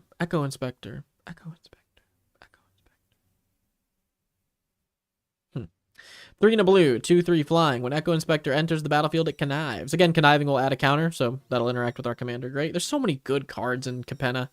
I love it. We need to go back here. Elspeth Resplendent. 3 and 2 white, 5 loyalty, +1. Choose up to 1 target creature. Put a 1/1 counter on that creature. Or a flying, first strike, lifelink, and vigilance counter. No, the 1/1's guaranteed, and then the other ones you choose from. That's cool. -3, look at the top 7. You may cheat something into play that costs 3 or less, and then -7, create 5 3/3 angels. I don't know how great that is, but sure. I mean, in this format, like if we're doing like all from the same set, that's probably a definite win con. But just as a Planeswalker, I'm like, as an alt, give me 5 5/5s, or give me 5 4/4s. Don't give me 5 3/3s. Come on. Expendable Lackey. 1 blue, 1/1, 1 in a blue. Exile Expendable Lackey from your graveyard. Create a 1/1 blue fish creature token with this creature can't be blocked. Activate only as a sorcery. What is the lore here? What is happening in this card that this ability makes sense? Altonio, no, I'm sorry. No one by that name works here. Rafine. Exile expendable lackey from your graveyard. Create a one. Did he get turned into a fish? Is that the joke? That's got to be the joke. He gets turned into a fish by somebody. Extraction specialist. I hate this artwork because it looks like they just copy pasted her face onto the little girl's face. And I'm always like, that looks strange. It almost looks like one of those arts where it's like the heads are swapped because of the way they're positioned. It's like, can you guess whose head's whose? 2 and a white, 3/2 lifelink. When Extraction Specialist enters the battlefield, return target creature card with mana value 2 or less from your graveyard to the battlefield. That creature can't attack or block for as long as you control Extraction Specialist. I like this card. I like this card and I cannot lie. Freelance Muscle. When it attacks, it gets +X/+X until end of turn, where X is the greatest power or toughness among other creatures you control. Gala Greeters. Whenever another creature enters, you can choose one that hasn't been chosen this turn. Put a 1/1 counter on Gala. Create a tapped treasure, or you gain 2 life. Love Glittermonger. 4 for a 1/4. Tap it to make a treasure token. High Rise Sawjack. This is great artwork. That looks so good. 2 and a green. 2/3. Reach. When it blocks a creature with flying, it gets +2/+0 until end of turn. This is really cool because it looks like he's like trimming the trees off the outside of the building, which is probably exactly what he's doing.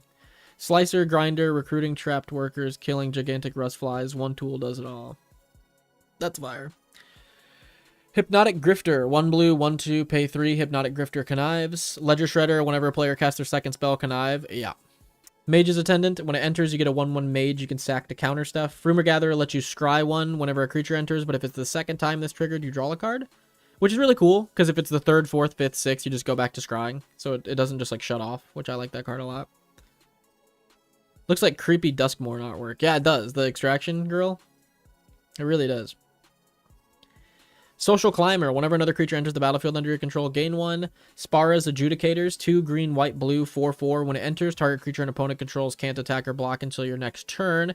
Pay 2 to exile it, and target land gains the ability to tap for all 3 of your colors. Not all 3, but, you know, any of them. Speakeasy Server. 4 and a white, 3/3. When it enters the battlefield, you gain 1 life for each creature you control. Undercover Operative is just a clone that connives. Wingshield Agent enters with a shield counter on it, and when it attacks, up to 1 target creature gains flying until end of turn. Sure. So we've gone to work. We've arrived at the business, at the office. We've seen the employees. I think it's time to do a little bit of research before our business meeting. We're going to have to do a little bit of market analysis before our business meeting. We have to have some statistics to bring, all right? We don't want to be like last time. It looks good. Yeah, we don't want to look like that next time. We need to do a little bit of market analysis. Case the joint, as they say. 3 and a blue for an instant. Destroy 2. Draw 2 cards. Then look at the top card of each opponent's library. Okay. Cut your losses. Target player mills half their library, but you can casualty 2 to copy it, which doesn't deck somebody. It just mills half twice. So you'll mill like 1/3 of their library. Disdainful Stroke. Or, no, you'll mill 3/4 of their library. I think is what I meant to say there. Disdainful Stroke, good counterspell. Fight Rigging, Hideaway 5. At the beginning of combat on your turn, put a 1/1 counter on target creature. Then if you control a creature with power 7 or greater, you may play the Hitaway card. Most Wanted, Flash, Enchant Creature. Enchant Creature gets +2/+1. When Enchant Creature dies, create 2 treasure tokens. This is cool. So case the joint, you're getting information. Cut your losses. You're like literally cutting your losses. Like if you're researching, you're like, hey, we can't do this. We can't make this partnership work. Disdainful Stroke, just, I'm sorry. I'm going to have to turn down that offer. The business deal, I've got to turn down the business deal. I've got to rig. This is like insider trading. Fight rigging is like insider trading, dude. This is sick. Prize Fight. Target creature fights another creature, and if you win, you create a treasure token. Wait, no, it just creates a treasure token. I wish it made a treasure token if you won. Oh, you know what would be cool? That would be a cool card. Target creature you control with them. This is going to be called... because it can't be Fight Rigging, because that's the name of the other card. Rigged Fight. Whatever, we'll come up with the name later. Think about this card, though. 1 and a green.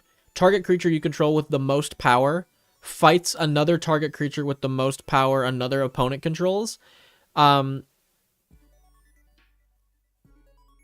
is it? After they're done fighting, sacrifice each creature and create... If they die in the fight... Or how would you do this? I feel like there's a way to have a cool fight card where like both creatures die and you just make a bunch of treasure tokens and split them. Like rigged fight, 1 and a green. Choose the creature with the highest power on your side of the board, and a creature that an opponent controls with the highest power. Sacrifice both those creatures. Or no, return both those creatures to their owner's hands. There we go. Return both those creatures to their owner's hands. Each player creates a number of treasure tokens equal to that creature's power. Rigged fighting. Boom. I think that'd be sick. The fight's rigged, so you win either way. That's why you always get the treasures. Yeah, but this one's not called rigged fighting. This one's called prize fight. This is the prize fight, dude. It'd be cool if there was like a rigged fight where like, because in real life, like if you rig a fight, a lot of the times both parties just split the money. So it'd be cool if you could like split the money. If you get to split the money, that'd be sick. Anyway, prize fight. Rumor Gatherer we talked about. Wiretapping. This is a cool one. 4 and a blue, hideaway 5. Whenever you draw your first card each turn, draw a card. Then if you have 9 or more cards in hand, you may play the exiled card without paying its mana cost. Sure, we get to draw an extra card and we have 9. Play it for free. It's a little hard to do. Because you have to have 7 in hand when your turn starts. Witness protection. Good removal. Welcome to New Capenna. Everything's rigged. Totally. Okay, then we're going to go to the business meeting. A little chat. 1 in a blue. Instant. Casualty 1. Look at the top 2 cards of your library. Put one of them into your hand and the other on the bottom of your library. An offer you can't refuse. Good removal. Bootlegger stash. We already know what this does. Brokers of City. At the beginning of your end step, put a 1/1 counter on each creature you control and a loyalty counter on each planeswalker. Okay. That doesn't seem incredibly busted. It's really not, though. I mean, Feldar's Retreat gives you a counter every time you play a land. So I guess that's not really that busted. It reads like it's really busted, though. Broker's Charm, draw 2, destroy something, give a creature a buff. Depopulate, good board wipe. Gilded Pinions, when it enters the battlefield, create a treasure token, equip creature as flying, equip 2. Halo Fountain, pay 1 white, tap it, untap a tapped creature to make a 1/1, pay 2, tap it, untap 2 creatures you control to draw a card, pay 5, tap it, untap 15 tapped creatures, you win the game. Halo Scarab, 2 for a 2/1, pay 2, exile it, create a treasure token. Hold for ransom, good removal. Luxurious Liberation, X and a green, instant, target creature gets +X until end of turn, create a 1/1 green and white citizen token. I feel like that should be the other way around. Create a 1/1 white citizen creature token, then target creature gets +X. That's just me, though.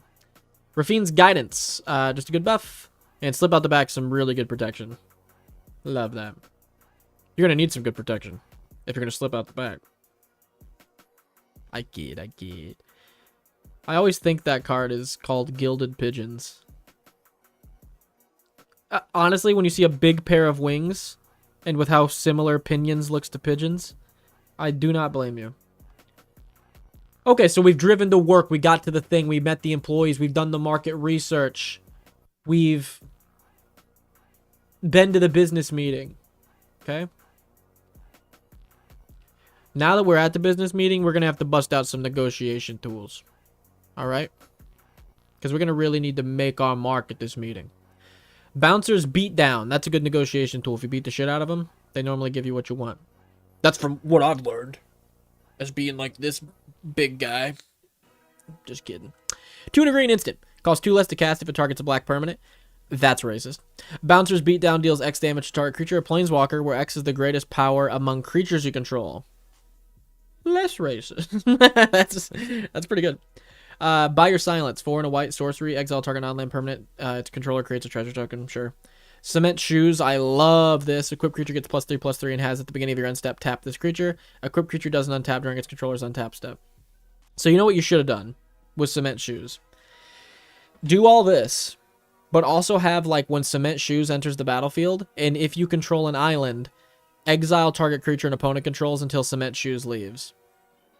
So you could do the whole like putting Cement Shoes on someone and like sleeping with the fishes. Because that's what they were trying to go for here, but like nothing makes you sack the creature or anything. He just looks like a badass in Cement Shoes.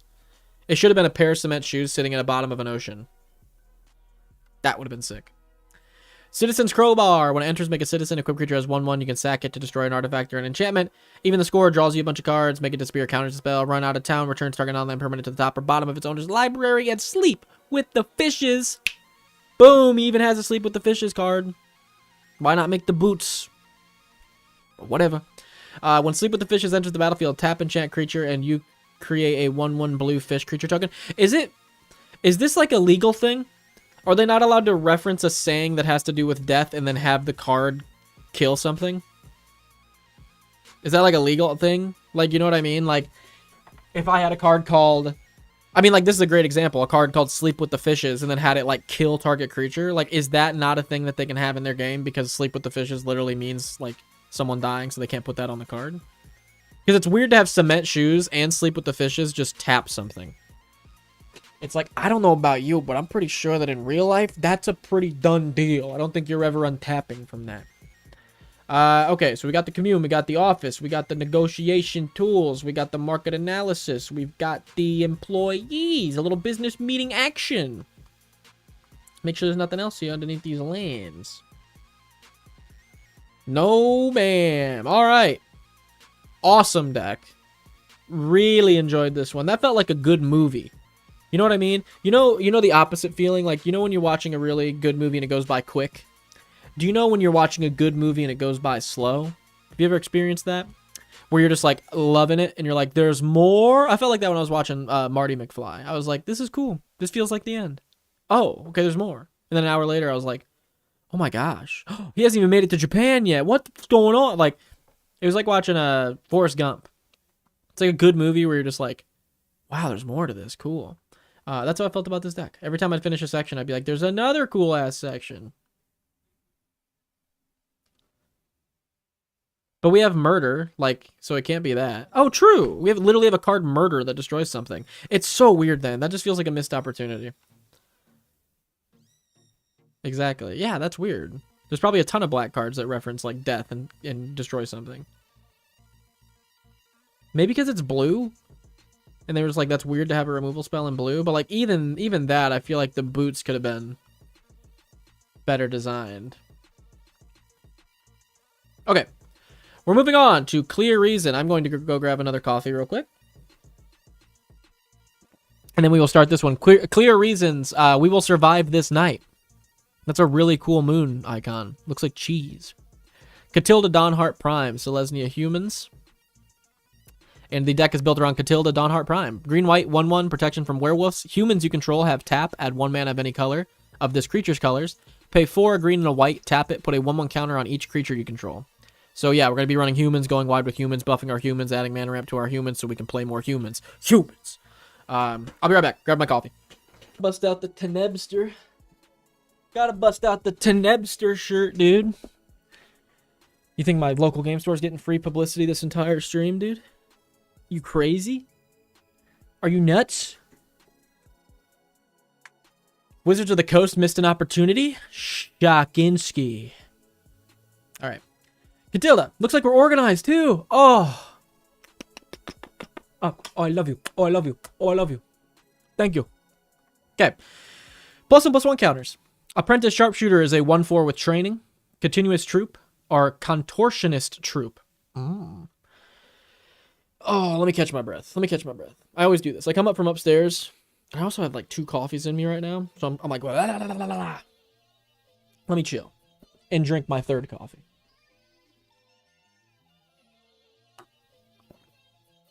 I heard someone say coffee doesn't hydrate you. And I said, are you dumb? And they said, no. Are you stupid? And I said, no. Are you fucking dumb? And they said, no. Are you fucking stupid? We got into a big fight. No, I'm just kidding. I'm like, I don't even, it's one of those things that I feel like I don't even need to look it up. Sorry, I'm trying to figure out why this fucking shirt is sitting so weird. Whatever. It's one of those things where I feel like I don't even need to look it up. It's like, do you really think this thing that is 97% water does not hydrate you? Like, are coffee beans just like sucking your soul out? Like, every ounce of water? Coffee does not hydrate you, Unk. I don't believe that. I just don't believe it.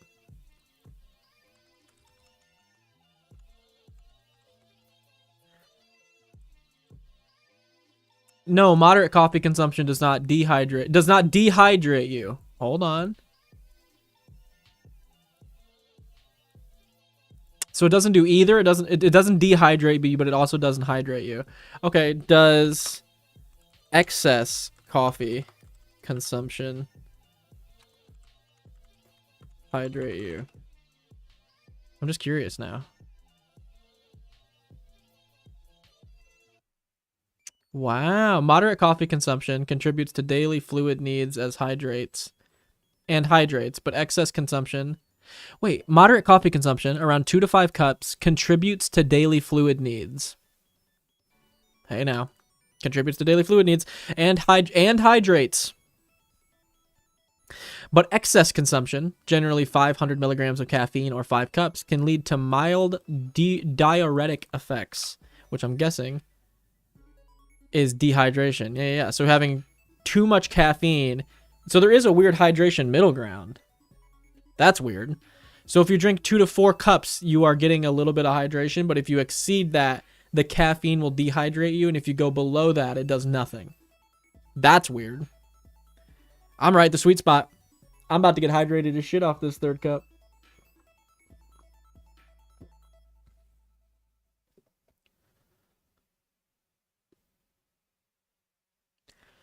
Yo, I don't know if you saw, but Wheel had submission, but didn't put it in the thread. It's still in the challenge chat. Oh, did I get that one? Was it the Squall deck? Because I do have Wheelmaster Squall in here. I've been living wrong. 2 to 5 is moderate. I normally am like good after 3 cups. Yeah, it's the Squall. Hell yeah. Okay. Gavany Township, a land that puts 1/1s on all your creatures. Griffwing Cavalry, a flyer with training. Hamlet Vanguard, when it enters the battlefield, put 2 1/1 counters on each other non-token human you control. Oh, on it. Okay, I was like, holy shit.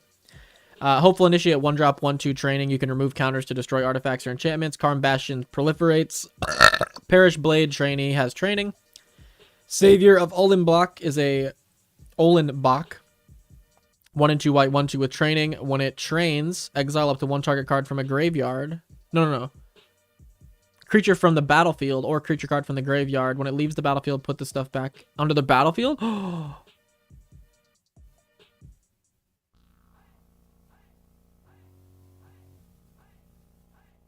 You can do your own creature with this and reanimate something?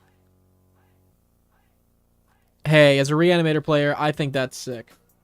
I never saw that can target your own stuff out of your own graveyard. Sipping my 3rd cup as well, sir. Cheers. Cheers, sir.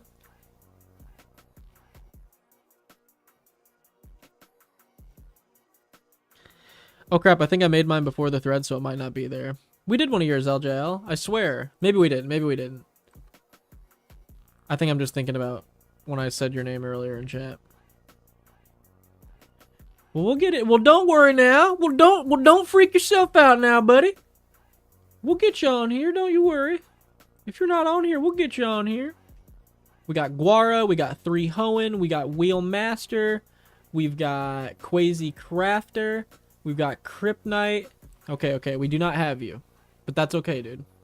Because we're going to get you right now. Because we're going to get you right now. Where was it? Deck challenge.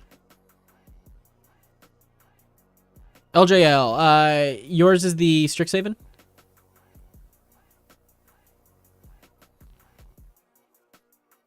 Hey, cool. Good. Yep, we got you on here.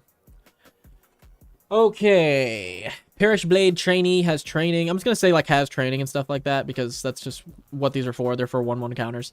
Sigardian Paladin, 2 green, white, 4/4. As long as you put 1 or more 1/1 counters on a creature this turn, Sigardian Paladin has trample. I think these could have been cool if the art was still colored. Does anybody else disagree?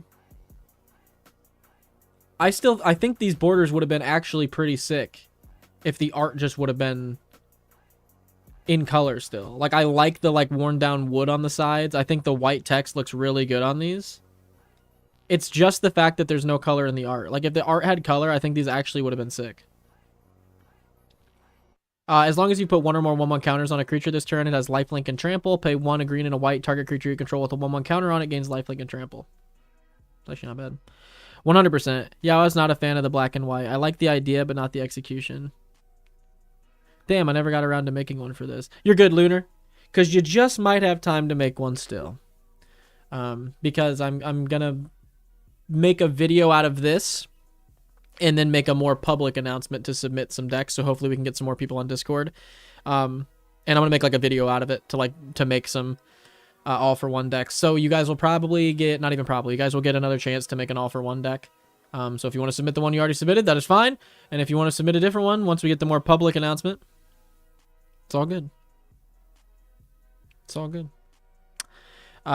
Timberland Guide. Also, if you guys are like, then why'd you put us on a time schedule, Nick? Because I want you guys making decks. Damn it. Drop and give me 10. Drop and give me 10 right now. Why did you have us have a time limit? Because I like you guys making decks. Okay? And I get to see cool cards from the decks you make. So what's all selfish means? Tauren's First of the Angels. I was going to ask if this was a part of this set. I couldn't remember or not. This card is amazing in this deck.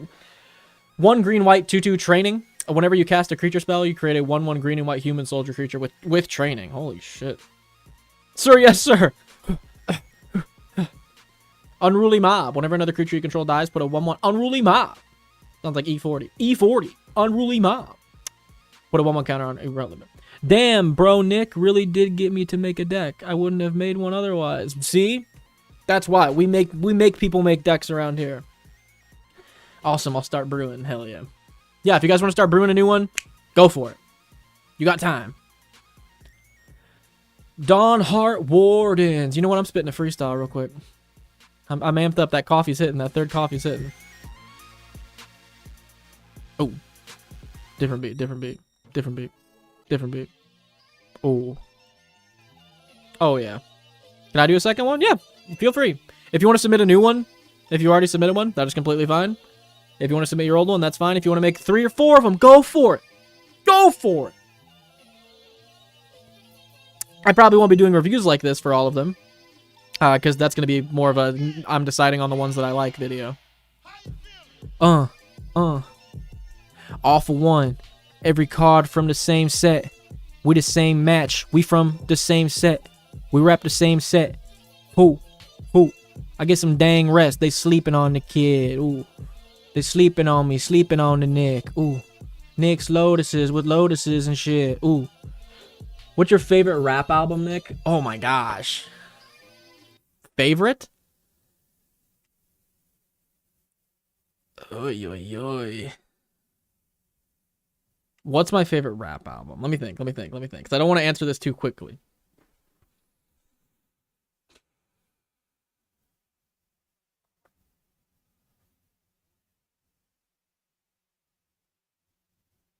I think I would have to go.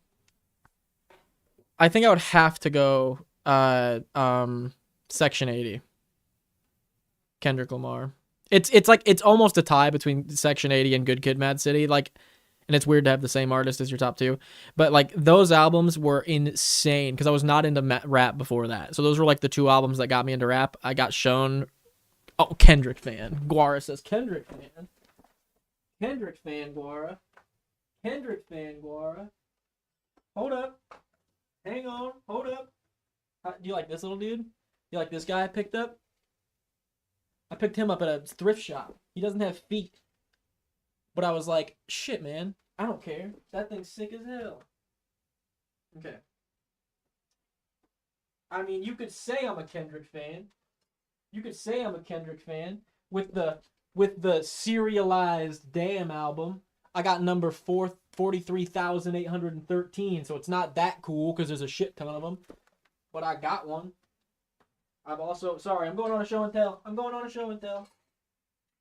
Is it your channel? No. Here, I'll show you all my albums. We're going on an album show and tell. And there's nothing you can do about it. Album show and tell. Damn. Woo. Woo! Woo-hoo-hoo. Damn.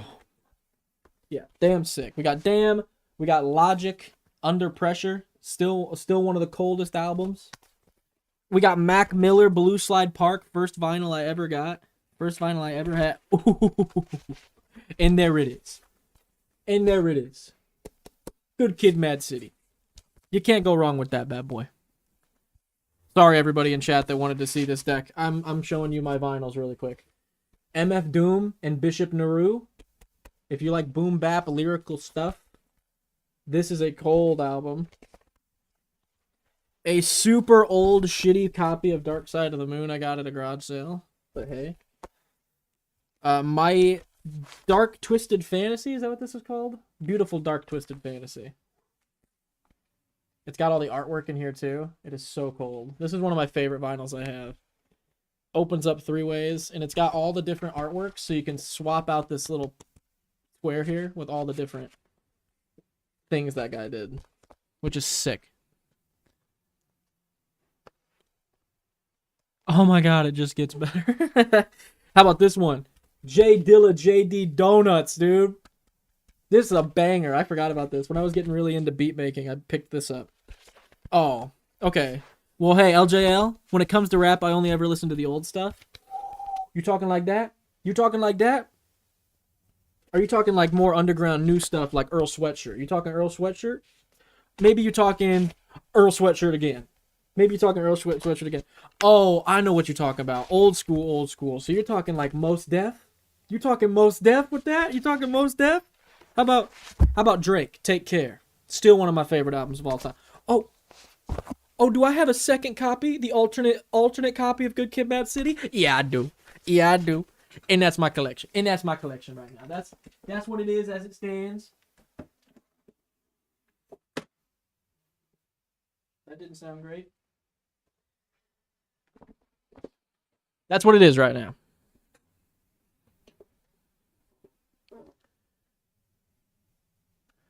Nick might be the coolest person I know right now. Appreciate you. I'm just thinking of that one Key and Peele skit. Love Key and Peele, dude. About playing old school music. Which one is that? Is that the one where they're at the bar? And he's like, oh, and that Drake song? Oh, and that Drake song? I love the one with the hats. Where the guy has the sticker on his hat and everyone's like, oh, you still got the sticker on it? And then the other guy's got his hat like wrapped in plastic still. And he's got it on and everyone's like, his hat's wrapped in plastic still. And then one of them's got a glass case around their hat with it still on. That's like one of my favorite ones. That is such a funny sketch. I really like the racist zombies one. I don't think that one's ever not going to make me laugh, like to the point of tears. Every time when the zombie is getting close to their car and it reaches in and the guy's like leans back so the zombie doesn't touch him is like the funniest shit I've ever heard in my life. I'll send the one I'm thinking about in the Discord. Play something old school. I gotta see that.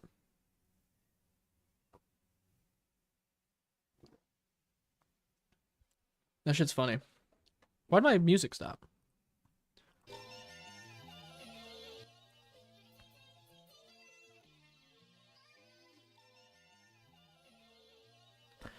Oh, I made the coldest beat. Hold on, I gotta play you guys this beat. I think it's the coldest beat.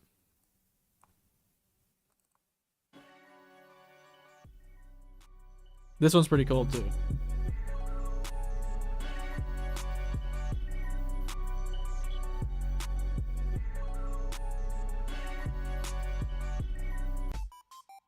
Beep, beep, boop, boop. There was one other one I made that was super hard, but what was it?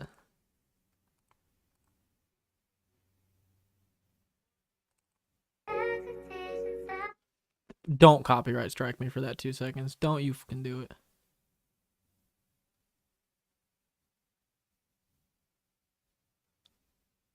I swear if it fucking does it.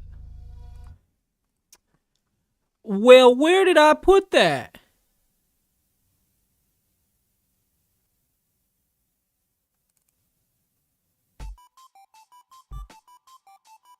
2 seconds too long. Dude, they're weird about it, man. I played such a short...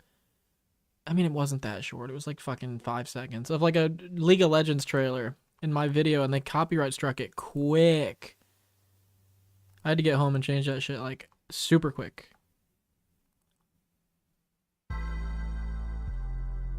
Ooh.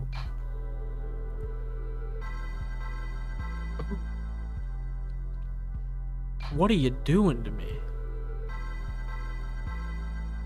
Ooh.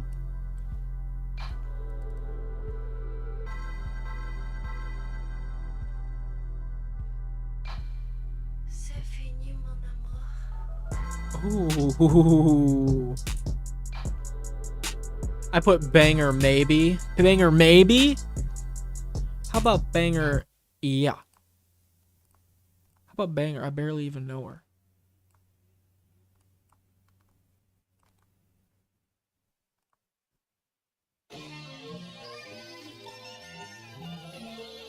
I feel like you might actually like Trip Hop if you haven't listened to it before. Massive Attack, Portishead, Tricky, Sneaker Pimps. No, I have not. Drum and bass, I love. I love drum and bass. Jungle is like my shit right now. Love that. I love whatever. How do I play it without you guys, without it getting copyright struck is the issue. Where's my phone? Where the hell did my phone go? Where's my phone? Where's my super suit? Hold on a second. I'm gonna check the bathroom real quick. I think I might have left it in there. Man, I gotta play a section of this because I want you guys to know what I'm talking about because it's so fire.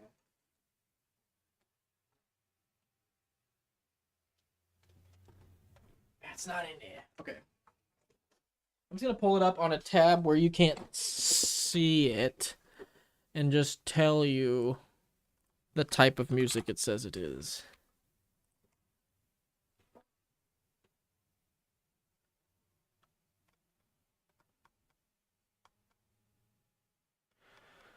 It was the... Well, this isn't gonna... Welcome. Hi. Okay, Crid Hood Trap. Hood Trap Millencore is what I've been listening to. It's got like this bass that's like it cuts out every other second. And like woo woo woo woo goes back in, but it's like super thumpy bass. Oh man, I've been loving it. Can I ping thing? Don't you do that. I'm gonna ping other videos in the chat. Can I do that? Oh, don't do it. Don't do it. Well, if one of them didn't copyright struck me, 3 of them will. Give that a listen. That's what I've been listening to a lot when I game and when I edit.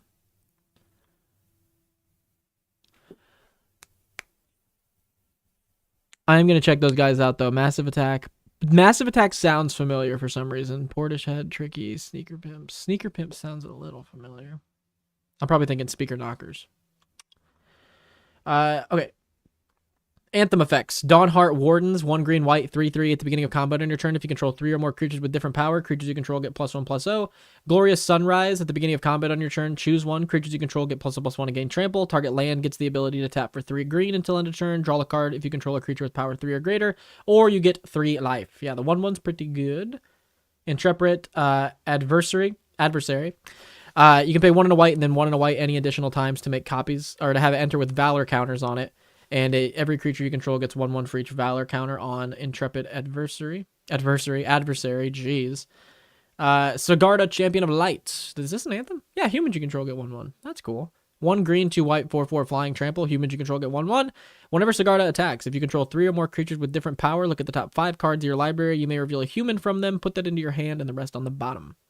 Wedding Announcement. At the beginning of your end step, put an invitation counter on Wedding Announcement. If you attacked with 2 or more creatures this turn, draw a card. Otherwise, make a 1/1 human token. Then, if it has 3 or more invitation counters on it, transform it into an anthem. We like that. Oh, we need music. Ah! Ah!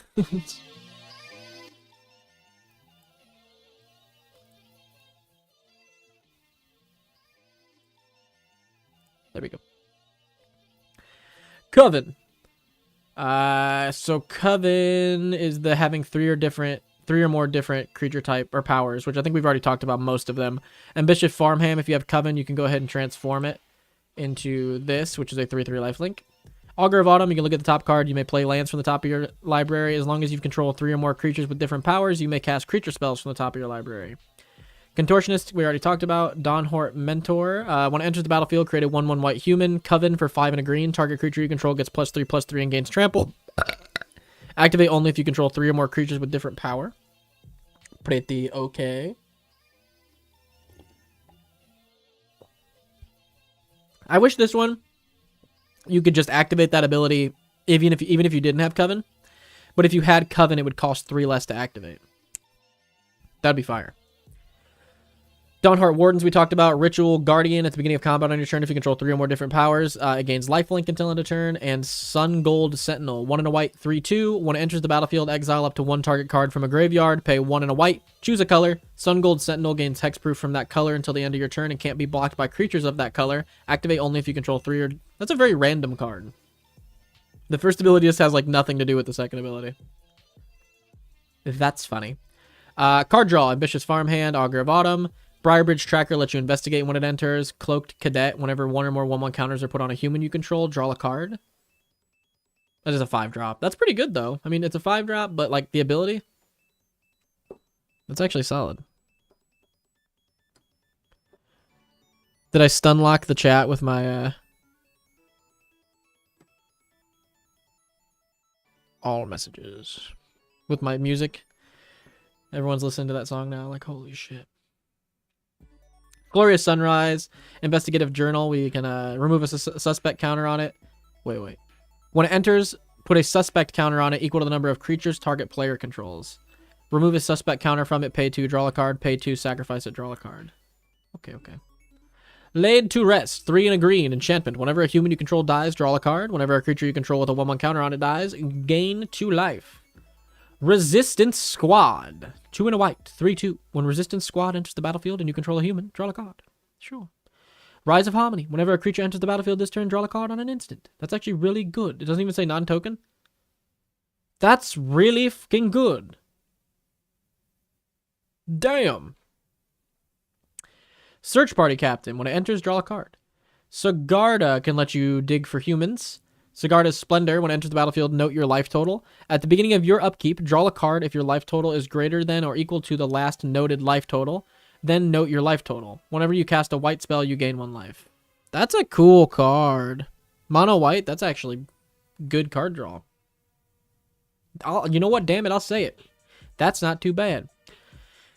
Sunset Revelry is just an ultimate catch-up card. War Room lets you draw a card on a land. Wedding Announcement we already talked about. And Welcoming Vampire turns your small creatures into card draw, which we like. Finishers, we got Glorious Sunrise. Sigarda's Summons puts 1/1 counters on creatures you control. Sorry. Creatures you control with 1/1 counters on them become 4/4 base power and toughness, have flying, and they're angels. Damn. Unnatural Growth. At the beginning of combat, double the power and toughness of all your creatures. Sure. As far as interaction is concerned, we got Borrow Time, Cathar Commando, Clear Shot, Fateful Absence, Scaveny Trapper to tap stuff. Hopeful Initiate can remove its things to destroy stuff. Return to Nature. Savior can get rid of stuff in graveyard or in play until it leaves. Sawblade can destroy target creature or artifact an opponent controls. Talia makes non-creatures cost 1 more, and Villainous Stance can destroy target creature with toughness 4 or greater or protect one of your creatures, which is, either or going to be good. We also got Life Gain down here. Ambitious Farmhand, Glorious Sunrise, Intrepid Adversary, Laid to Rest, Lunarch Veteran, Allenbach Escort, 1 white, 1/1. When sacrifice Allenbach's Escort. Target creature gets 1/1 until end of turn and gains lifelink and indestructible. That's a kind of good Rattlesnake card. You're like, you could swing at me, but I'll sack this and block with my biggest thing and gain a bunch of life. Sigarda's Splendor, Sigardian Paladin, Sunset Revelry, and Traveling Minister. 1 white, 1/1. Target creature gets 1/0 until end of turn. Gain 1 life. Sure. As far as protection is concerned, we've got Chaplain of Arms. 1 white, 1/1. First Strike Ward Disturb. Transforms into a 2/1 First Strike Flying. Each creature you control have Ward 1. Ooh. Allenbach Escort, we already talked about. Sarenth the Viper Fang gives other untapped creatures hexproof. And Valorous Stance, again, gives a creature indestructible. And Ramp, we've got Cartographer's Survey. Castle Garenbrig, Glorious Sunrise, Nature's Embrace, Path of the Festivals, or Path to the Festivals, Sarinth, Storm the Festivals. What does Storm the Festivals do? Oh, this is the... Wasn't this card ran in Standard? Maybe I'm thinking of a different card. Look at the top 5 cards of your library. You may put 2 permanent cards with mana value 5 or less from among them onto the battlefield. That seems pretty good. That's actually really, really good. Jeez. 3 Tree City. Choose a creature type, tap it, pay 2, tap it, choose a color. Add an amount of mana that's equal to the number of creatures you control of the chosen type. That's insane in this deck. Oh wait, you can't run this in here. Unless it's in one of the one decks. But I don't think this can be in here. Because this came out after this. So yeah, 3 Tree City. Can't be in the deck. Neither can Castle Arden. Oh no, Castle Ardenvale. No, lands can be anywhere. I know the chat's going to say it. I know, LJL. You're going to have to deal with me. You guys still haven't learned that I'm actually dumb. Lands are fine. Don't panic. Lands can be from anywhere. I just completely forgot that when I saw that card. To be fair, that card reads so powerful, it doesn't even read as a land to me half the time. I'm just like, oh, that's a busted-ass card. No, you're good. That was my bad. Recursion, Bereaved Survivor, 3 and a blue or a white, 2/1. When another creature you control dies, transform it. Whenever Dauntless Avenger attacks, return target creature with power 2 or less from your graveyard into play tapped and attacking. Ah. Forgetting rules you make is low-key based. Dude, 100%. Dryad's Revival. We have a long leash over here on Nick's Lotus. We got a long leash. I hate that saying. We have no leash over here on Nick's Lotus. Whenever anybody says that, I don't like that. When I go somewhere and they're like, hey, we got a long leash here. I'm like, I don't want to be on any leash. What if that car runs a mile that way and I want to chase it? That's a long leash, but I'm still going to get freaking pulled back one of those runs, dude. I get the saying is like, hey, we give you a lot of free reign to do what you want around here. But, yeah. Maybe change the saying a lot, because I don't want that collar on me at all. Dryad's Revival. Return target card from your graveyard to your hand. Flashback for 4 and a green. I wish this was 1 and a green, just so I could have a better regrowth. Sweepers, by invitation only, and Vanquish the Horde. Token creators. Adeline. I forgot Adeline was in this set. 1 and 2 white, X4 Vigilance. Powers equal to the number of creatures you control. When it attacks, for each opponent, create a 1/1 white human creature token that's tapped and attacking. I need this in my Arna deck immediately. Castle Ardenvale is a land that makes 1/1s. Cathar's Call. Enchant creature has Vigilance, and at the beginning of your end step, create a 1/1 white human. Cemetery Protector gives you 1/1 white humans when people play stuff that shares a color of a card you exiled from grave. Clarion Cathars enters with a 1/1. Dawnheart Mentors enters with a 1/1. Join the Dance makes 2 1/1s, and Torrens just turns all your creatures into more 1/1s. So, Adeline is a classic, a good one. Yeah, Adeline needs to go in my Arna deck. That's a very good card. And then we've got some untapped stuff. We got Malicious Railer. Rallier. There we go. I was going to say Railer. Barely even know her. 2 and a white, 3/3. Can't block alone. Or can't attack alone. When it attacks, untap target creature. Sarinth can pay 1, tap it, untap target creature or land. And Witch's Web, target creature gets +3/+3 and gains reach until end of turn, untap it. Which, yeah, is going to be pretty good. I like this deck a lot. I think using this set was really unique because the, like, super rare, the rare aesthetic, as the kids are saying, that this set had. So I do think this deck looks really, really cool. Cool. We are moving on. We've done 5 decks. We're exactly halfway through. No, we're not. After this one, we'll be halfway through. Okay, Guara. Are you in the chat? Forgetting rules makes you low-key based. Hey, you are in the chat. You are in the chat. Okay. So, I wonder if it would be possible to make a Sarinth Masako deck that uses Sarinth to give all your tapped creatures Death Touch, then Masako to block with those creatures. Ooh, that'd be interesting. What is Masako? What does he do?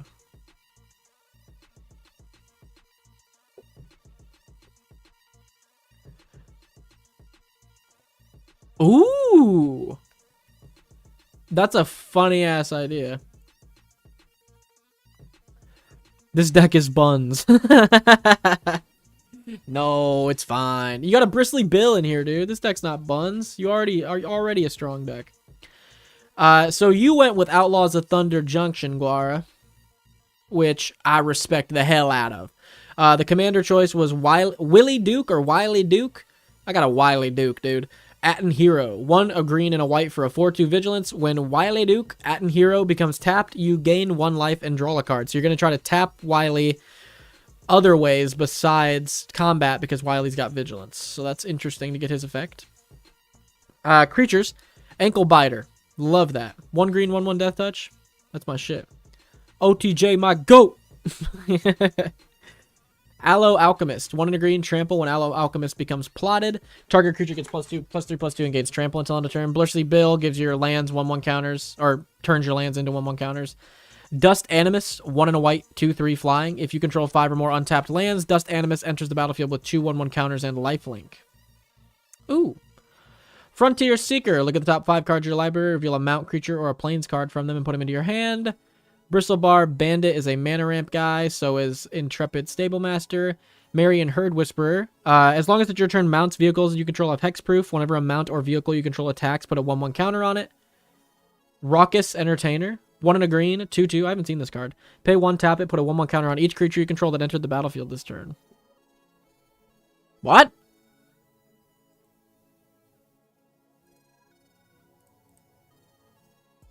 I've never seen that card. That card's awesome.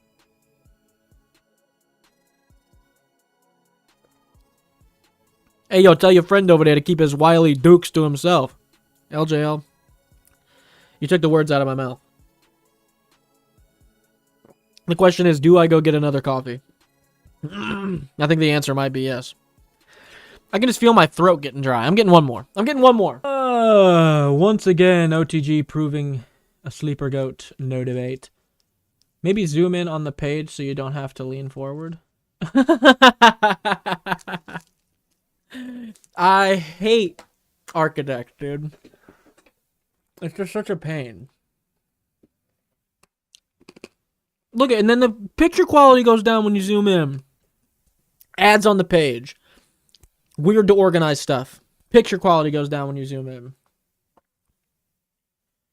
How many more reasons do I need to give you?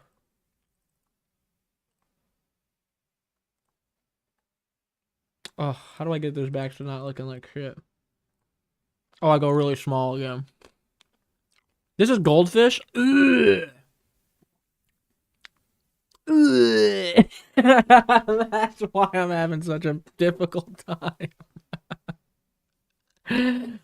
My fault, gang. I'll switch. Guara.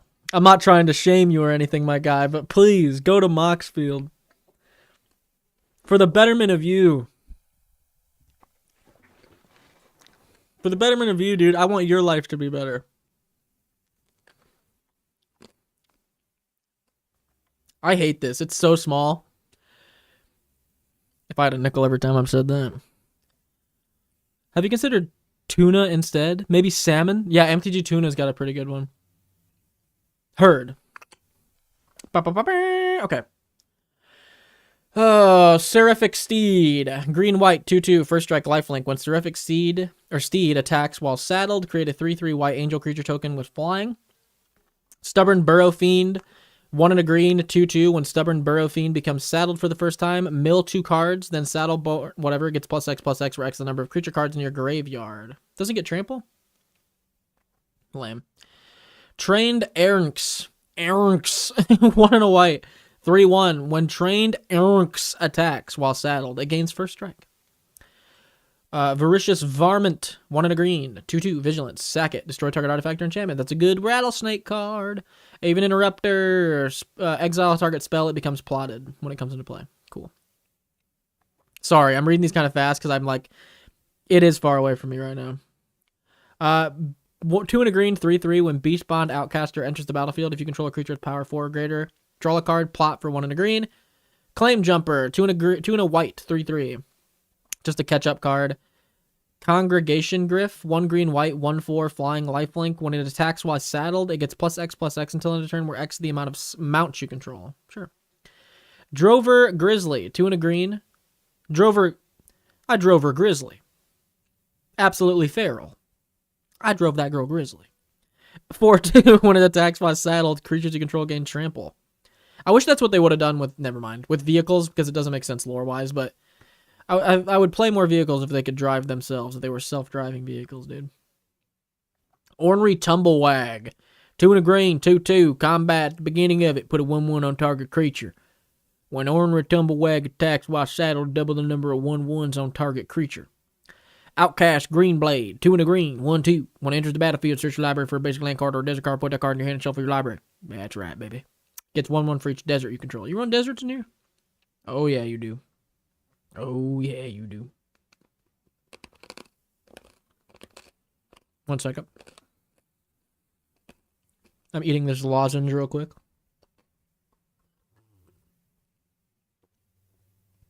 Lots of green-white decks. Falco's got green-white in it.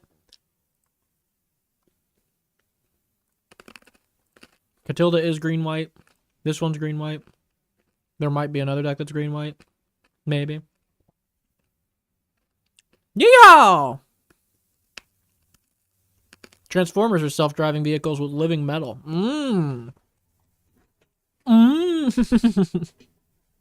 That's a good point. We need more living metal stuff. Give all your vehicles living metal. There's an enchantment for you.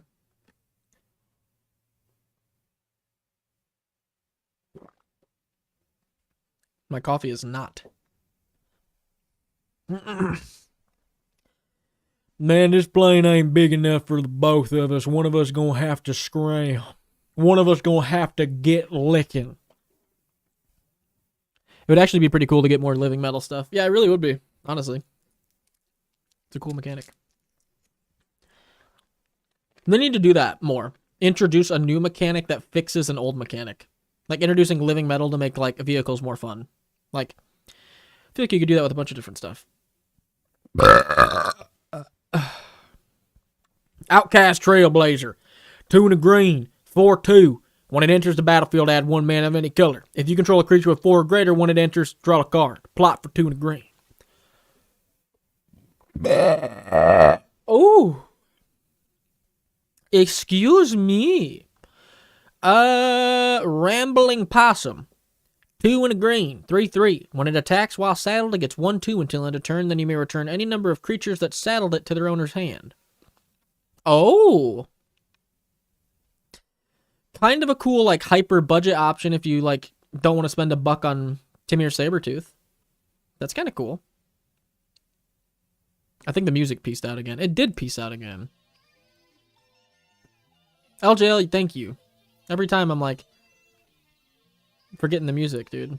LJL's on it. Every time I'm forgetting the music, LJL's on it. Every time someone needs updates on some info, 3 Hoen's on it. Every time someone needs a funny voice and made to have a better day, Guara is right there with some good voices to give you. We got the whole thing right here. We got the whole layout. I woke up this morning, I got some gabagoo. I very much like the saddles in OTJ. Some of them have very great abilities. I haven't really given them the time of day, if I'm being honest, and I need to. Archmage of Tithes. It's like a Ghostly Prison for 1 on attacks and blocks. Brittled Bighorn.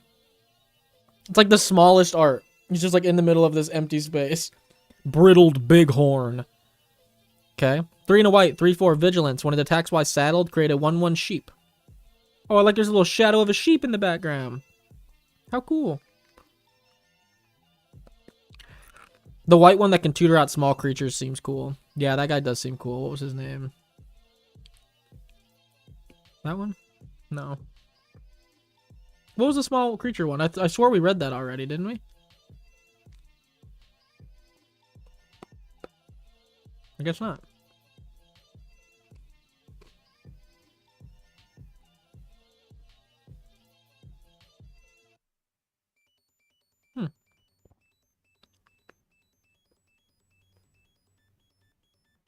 The deck is barely functional, but he got the spirit.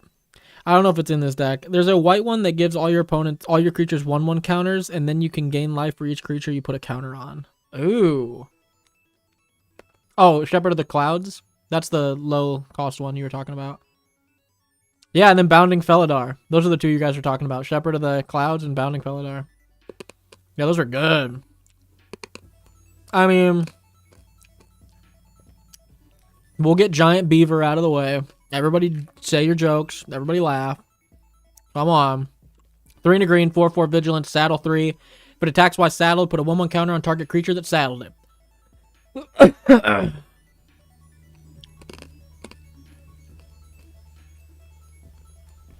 Guardian Sunmare is the one I was thinking of.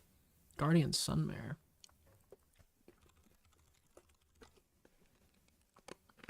Ah. This guy's cool.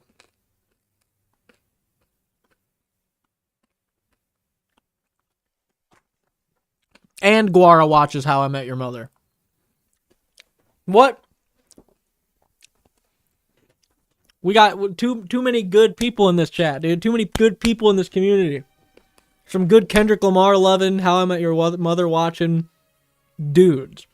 Get your giant beaver out of the way, man. I can't see. Get that fucking thing out of my face, man. I can't see. I paid for the seats, man. I'm not gonna sit here staring at your giant beaver the whole time. I paid for the seats, man.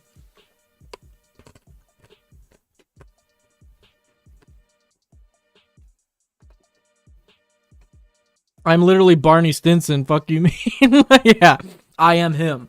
I am Barney Stinson. You're an actor? You're a gay actor? What? You paid for the seats? I paid for the beaver. Take the seat. I got everything I need here. Ah, I bit my lip. Ah, that hurts. Oh shit! Hold on a second. Hold on a second. There's a little fire breaking out over here. I got fire breaking out in my room. I'm gonna have to put this thing out.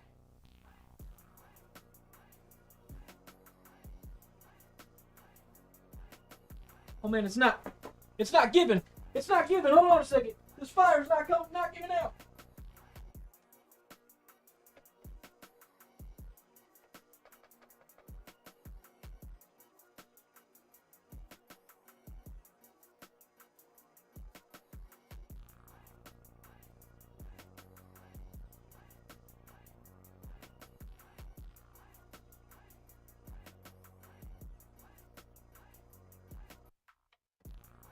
Holy shit. I had to suck the fire out. Whew. That's great. That works though. Sucking the fire out. People tell you to blow the fire out. That ain't gonna do nothing. Nick biting his lip for us. Kinky Unk. Kinky Unk, dude. That's what they call me on. That's my gamer tag. Still live? He's going crazy. That's right. I'm not going to be live for much longer, though. I'm probably going to knock out 3 Hoenns deck, and then we'll finish the rest of them off. Maybe later tonight, or tomorrow. If not later tonight, definitely tomorrow. I always tell them suck, not blow. Yeah, that's the thing. You really got to specify sometimes. Some of these giant beavers don't get it, dude. Selvala Eagle Trailblazer. 2 green white 4/5. Vigilance. Whenever you cast a creature spell, create a 1/1 red mercenary creature with tap. Target creature gets 1/0 until end of turn. Tap Selvala. Choose a color. Add 1 mana of color for each different power among creatures you control. That's pretty good, actually. Railway Brawler. 3 and 2 green 5/5 reach trample. Whenever another creature enters the battlefield under your control, put X 1/1 counters on it where X is its power. That's really fucking good. Holy. I might put that in, I might make that one of my reanimation targets in Taval. Just like having all my zombies enter as 4/4s, all my big bombs enter as double power. Yeah, that's really good. Shepherd of the Cloud lets you return small creatures from your graveyard back into play. Bounding Felidar puts a 1/1 counter on all your board. Cactarantula. 4 and 2 greens, 6/5, costs 1 less to control for each desert. No, if you control a desert, so it can be a 5-drop. Reach becomes whenever it becomes a target of a spell or ability an opponent controls, you may draw a card. Sure. Yeah, the Rhino is pretty dumb. Yeah, that's really good.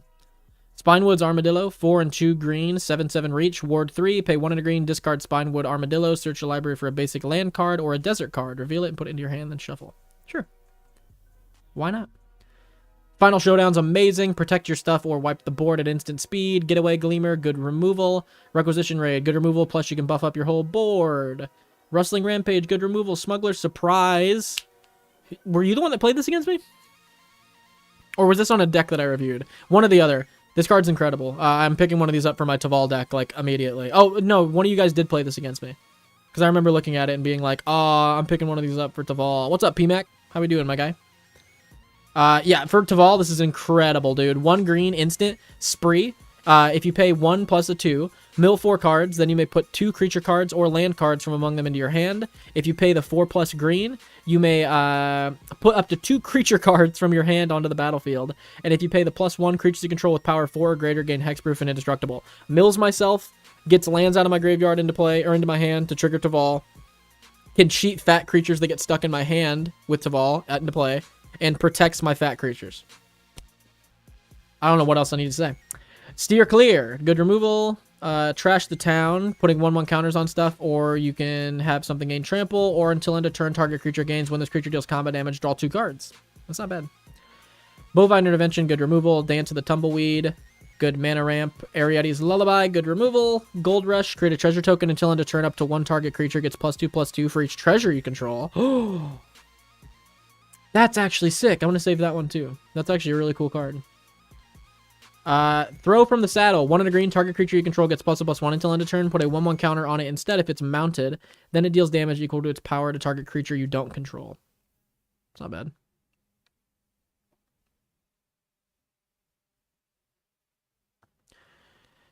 I haven't played against you yet, Nick. Oh, yeah. Sorry, I was confusing you with Alex. I don't know why.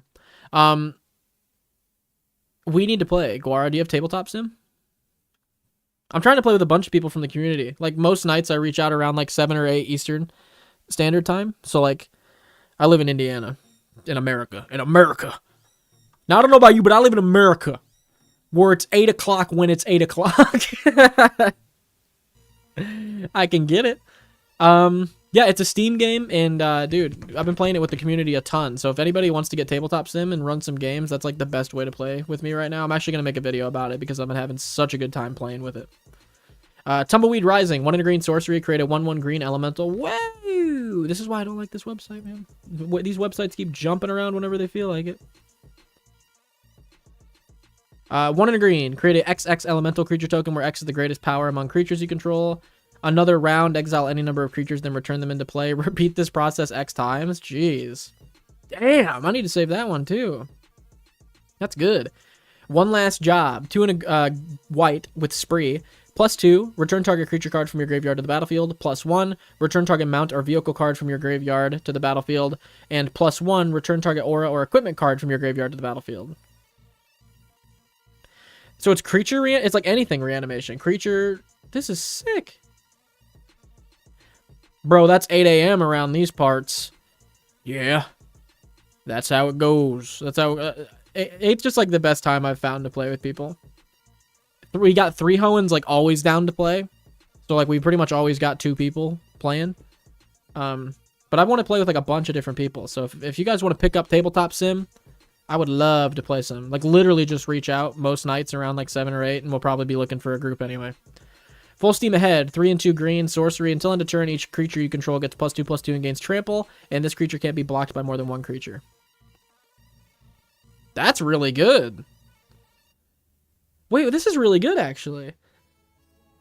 It's clearly not better than, like, the Endrace Forerunners and stuff of the world, but a 5-drop that gives 2/2 trample and everything can only be blocked by 1 thing, that's actually pretty good. I'm always down to play if I'm awake. Hell yeah. Betrayal at the Vault. 4 and 2 green, instant. Target creature you control deals damage equal to its power to each of 2 target creatures. 6 mana is a lot for that. That could be a 4 mana card. Lava Spur Boots is an absolute bop. 1/0 haste, ward 1. So good. Mobilize Homestead. 2 for a 3/3 with crew 2. Mobilize Homestead has haste as long as you control a mount. Whenever mobilized homestead attacks, look at the top card of your library. If it's a land card, you may put it into the battlefield tapped. Luxurious Locomotive, 5 for a 6/5 with crew 1. When it attacks, create a treasure token for each creature that crewed it this turn.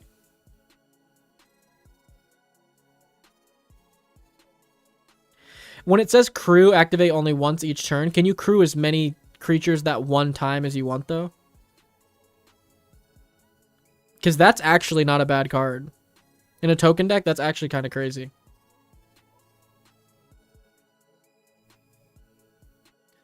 I'm always down to play FO Egg. I think Wheel suggested to make a roll for it so you can ping everyone who has it. Oh, that's a really good idea. Yes, you can crew with multiple creatures. Yes, you can crew as many times as you want, but only one time out of the turn. Seems decent, Magda. Yeah, that's actually a lot of treasures. Mystic Tether, 2 and a white. You may play Mystic Tether as though it had flash if you pay 2 more to cast it. When it enters, just good removal. And then lands, baby! I don't think this deck is nearly as bad as you think it is. I think this deck would probably perform pretty okay. Like, especially in a bubble versus other decks that are made out of only one set. I think this one's like not even probably. I think this deck's fine. I feel like it will definitely do its thing. Let me move you over here. Boop. We found a lot of cool cards today, though. Tons of stuff I'm interested in running. Okay, we're going to do this one, and this is going to be the last one for today. We got 5 more to show off, including mine. We'll either do that later tonight, or we'll do that tomorrow. So just hit that bell icon underneath the video to get notified when I'm going live. It's either going to be tonight around like 6-ish, or it'll be tomorrow around the same time as we did today, like 8, 9. I mean, card advantage in the command zone, it'll always be good. Yeah, true. Like, you're crewing all this stuff with your commander and just drawing cards. That's really going to be good. All right, so we got 3 Hoenn, who chose Avatar, and he has Firelord Ozai as his commander, who is 3 and a black, 4/4. I'm going to read this thing up here. I'm just going to get this out of the way first. 3 and a black, 4/4. Whenever Firelord Ozai attacks, you may sacrifice another creature. If you do, add an amount of red equal to the sacrificed creature's power until end of turn. You don't lose mana as steps end. Pay 6, exile the top card of each opponent's library. Until end of turn, you may play one of those cards without paying its mana cost. So it's going to be pretty good. Okay, so he says, this is my submission for Nick's Lotus. All will be one. All for one deck challenge. The deck building challenge was to build a deck using cards within one single set. The Rakdos deck's theme is aggro aristocrats. Receive attack trigger payoffs such as firebending, clue token creation, and sacrifice outlets to snuff out your opponent's flame. The deck includes many mana outlets to spend your firebending mana on. Card draw, interaction, combat tricks, token creation, theft effects, you name it. The rules allowed for this mana base to include cards from any set available. I stuck with strictly color fixing lands due to a lot of the utility lands being absolutely broken in the context of using firebending mana to activate their abilities. Very fair. Which can be found in the considering list. Broken things such as card advantage, ramp, life gain, fast mana, sack outlets, and more. Hope you enjoy this one set wonder. Hope you enjoy this one set wonder. There we go. Very cool. And he has it organized, dude. 3 Hoenn. What a class act. What a class act.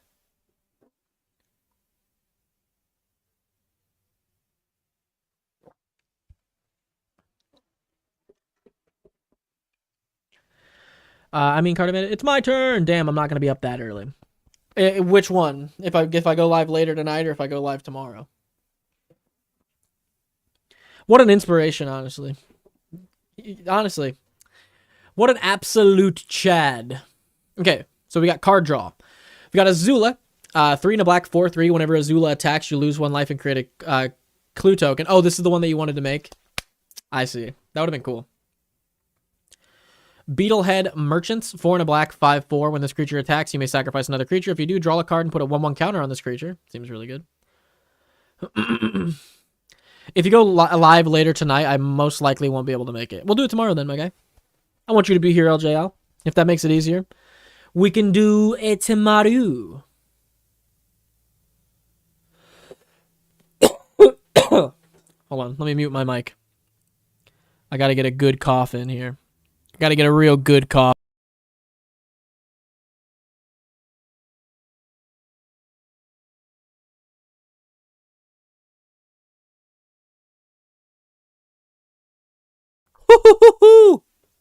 Now I'm hot, dude. You get 4 cups of coffee in a guy and he starts sweating and coughing. I guess that's why they call it coffee. They don't call it clear throaty. They call it a coffee.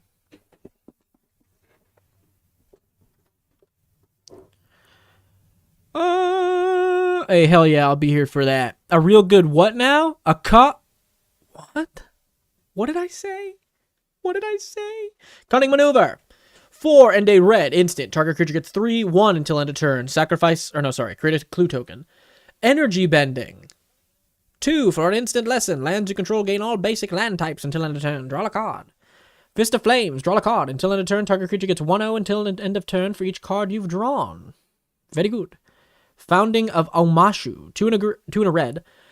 Create a 1/1 ally. Create 2 1/1 allies. That's pretty good. Chapter 2, you may discard a card if you do draw a card. Chapter 3, creatures you control get 1/0 until end of turn. June lets us sacrifice creatures to make clue tokens. Lion Vulture lets you put a 1/1 counter on it and draw a card on the beginning of your end step if an opponent lost life this turn. Nyla Shiru Sleuth. 4 and a black, 4/5.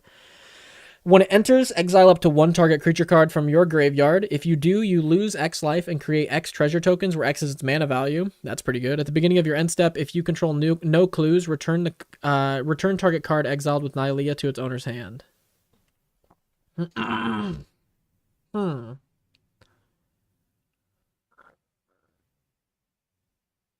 Clue tokens.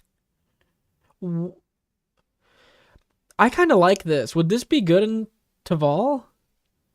Like, if you could animate this early and then just like... No, because then you'd have to exile one of your big things that you want to animate. Because I was thinking you could play this, exile like a Colossal Grave Reaver, make 7 clue tokens, and then that like pretty much solves your card draw issue. But then it's like, I wanted to reanimate that Colossal. That Colossal probably would have fixed my card draw issue too. Obsessive Pursuit. 1 and a black for an enchantment. When this enchantment enters, and at the beginning of your upkeep, you lose 1 life and create a clue token. Whenever you attack, put X 1/1 counters on target attacking creature, where X is the number of permanents you've sacrificed this turn. If X is 3 or more, that creature gains lifelink.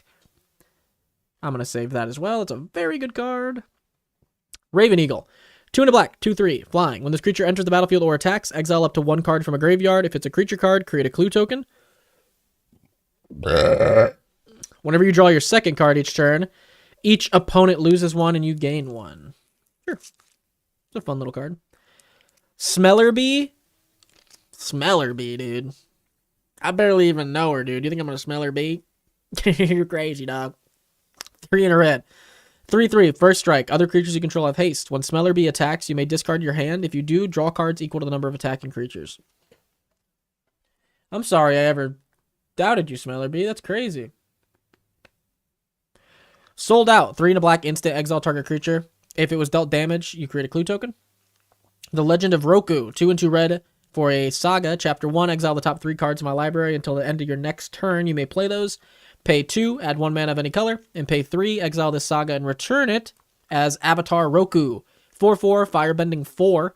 Pay 8, create a 4/4 red dragon creature token with Firebending 4. With Firebending 4?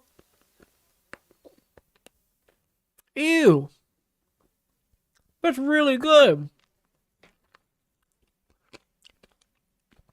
If you crack all the clues freaky deaky style, you get exiled card back. That's what I was thinking, but now I'm like, I could just get the card back though. Right off the busy. Zuko Conflicted. Okay. Black and a red, 2/3. At the beginning of your first main phase, choose one that hasn't been chosen, and you lose 2 life. Draw a card, put a 1/1 counter on Zuko, add a red, exile Zuko, then return him to the battlefield under your control. Oh, so that's it, so you can reset him.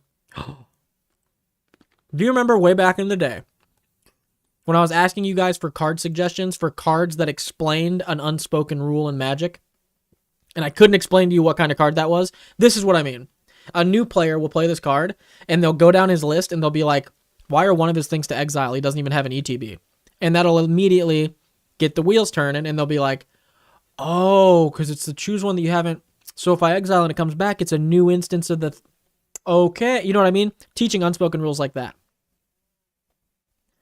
This is perfect. Zuko Conflicted. That's like exactly the type of unspoken rule I'm talking about. I still think about those suggestions. Zuko Exiled Prince. 3 and a red, 4/3, Firebending 3. That seems really good. Pay 3, exile the top card of your library. You may play that card this turn. That seems very good for an uncommon.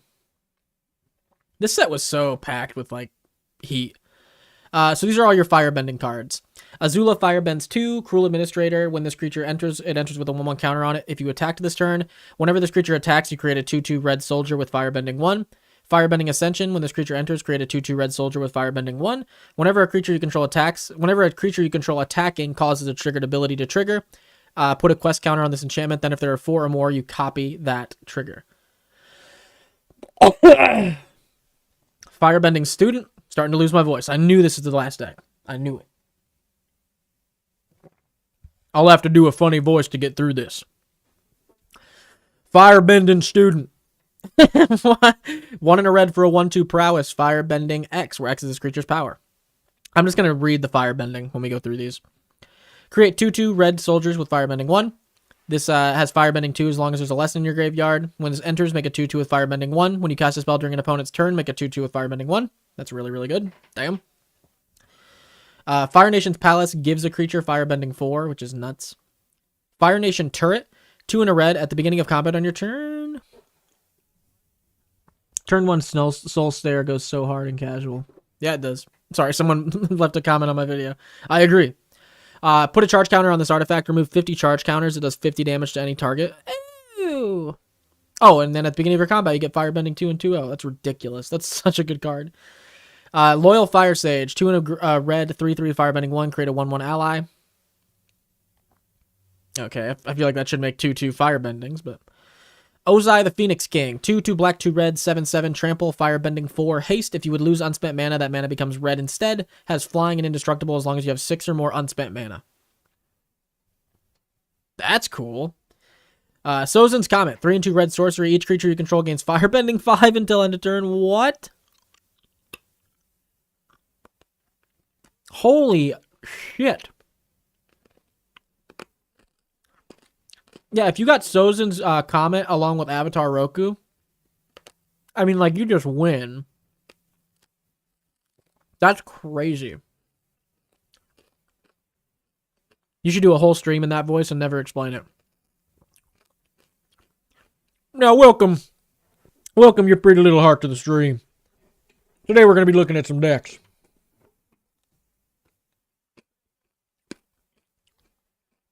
And it has Foretell? Does it really?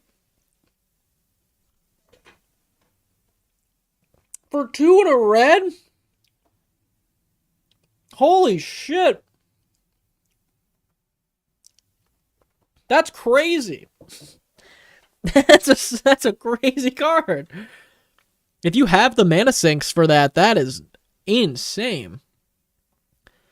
Legend of Roku, The Rise of Sozin. 4 and 2 black. Destroy all creatures. Chapter 2, choose a card name, search target opponent's library, graveyard, hand, library, whatever, for 4 cards with the same name and exile them. Exile this card and return it back into play as Firelord Sozin. 5/5, Menace, Firebending 3. When Firelord Sozin deals combat damage to a player, you may pay X. When you do, put any number of target creature cards with total mana value X or less from your player's graveyard into the battlefield under your control. Oh. I think this goes into Taval as a board wipe. Genuinely. I already run a couple board wipes in there. I think I could just take out one of those and put this in there instead as a board wipe that gets rid of problem cards that then comes back and lets me start just like reanimating huge amounts of shit from the graveyard. No, wait. No, never mind. I was going to say I can only use Firebending mana, but I can use untapped mana too. So I get 3 bonus mana plus any untapped mana to just bring back any number of target creatures. Damn. That's really good. Zhao, Ruthless Admiral. 2 and 2 hybrid Rakdos. 3/4 Firebending 2. When you sacrifice another permanent, creatures you control get 1/0. It's such a busted card. Zuko, Exiled Prince. As far as interactions concerned, we got Blasphemous Act, Bolt Bend, Deadly Rollick, Deflecting Swat. That's so crazy you have these in here. That is like crazy value. Desperate Plea is so cool. Desperate Plea is such a cool card. 1 and a black. As an additional cost to cast a spell, sack a creature. Return target creature card from your graveyard to the battlefield if its power is less than or equal to the sacked creature, or destroy target creature. That's just a cool card. I like that card. Firebending Lesson. 1 red, instant, kicker for 4. It does 2 damage, but it does 5 if it was kicked. Heartless Act, Lightning Bolt, Lightning Strike. Overwhelming Victory. Deals 5 damage to target creature. Each creature you control gains trample and gets plus X plus O until end of turn, where X is the amount of excess damage dealt this way. That's kind of a cool card. I don't know what deck that would go in specifically, but that is really cool. Redirect Lightning, fantastic. Sold Out, we already talked about it. Good removal though. And the Rise of Sozen, already talked about it. These are all the things you're going to be sinking the firebending mana into. So, you can use the clue tokens from her. You can pay the additional 3 with him, I guess. Or cost 3 less.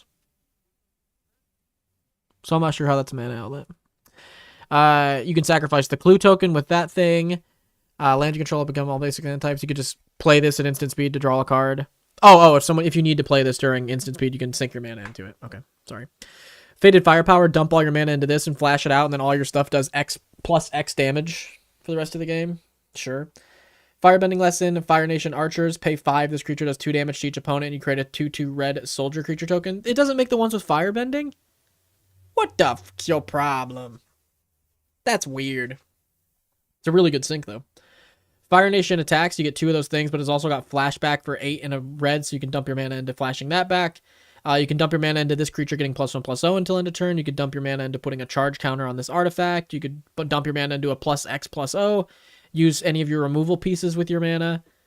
Give a +2/+0 to your whole board. Yeah, it seems really good. Create a 1/1 ally whenever you want.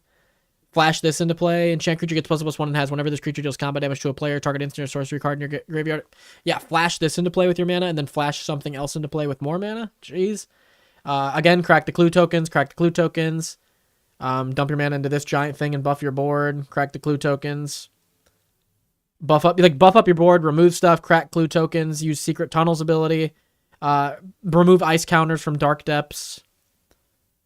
You may pay 1 when you do. Target creature can't block this turn. Filter it into her. Exile the top card of your library as much as you want. There's so many good things to use your firebending mana on. Zuko's Conviction, 1 black, kicker for 4. Return target creature card from your graveyard to your hand. If it was kicked, return that card to the battlefield instead tapped. At instant speed, dude. Hell yeah. Ping effects, we got Bastion of Remembrance, Bloodlender's Rise or Bloodchief's Ascension. This thing's awesome. 1 black, enchantment. At the beginning of your end step, if an opponent... I got to do the voice for this one. My voice is giving out. At the beginning of your end step, if an opponent lost 2 or more life this turn, you may put a quest counter on this enchantment. Whenever a card an opponent controls is put into the graveyard from anywhere, this enchantment has 3 or more quest counters on it. You may have that player lose 2 and you gain 2. It's absolutely disgusting. Fire Shot can ping everyone for 2. Long Shot can ping everybody for 2 when you play a non-creature spell. And Raven Eagle pings everybody for 1 whenever you draw your second card. As far as token creation is concerned, we got Bastion of Remembrance, Cruel Administrator, Firebender's Ascension, Fire Nation Archers, Fire Nation Attack, Fire Nation's Occupation, Fire Nation Trebuchet. I haven't seen this one. 2 and a black, 0/4, Defender Reach. When you attack, create a 2/1 colorless construct artifact creature token with flying named Ballistic Boulder. That's tapped and attacking. Sacrifice that token at the next end step. That's not bad. You just get a bonus 2/1 that's tapped and attacking that's also an artifact and also skull clampable whenever you attack. And it's just a 0/4 Defender Reach. That's a good Rattlesnake card. I like that. Also, the Chapter 2 ability isn't completely useless in Commander. At worst, it's just exile a card from a graveyard. Referring to which card? Sorry. Fire Nation Trebuchet, founding of Amashu, Loyal Fire Sage. I was going to ask you if you had the Phoenix Fleet airships. These things are disgusting. 2 and 2 black, 4/4 flying. At the beginning of your end step, if you sacrificed a permanent this turn, create a copy of this vehicle. As long as you control 8 or more permanents named Phoenix Fleet airship, this vehicle is an artifact creature. I would run that in Taval if it was a creature that I could reanimate, but I can't. But it's still such a good card. Realm of Ko makes you 1/1 tokens. The Legend of Roku.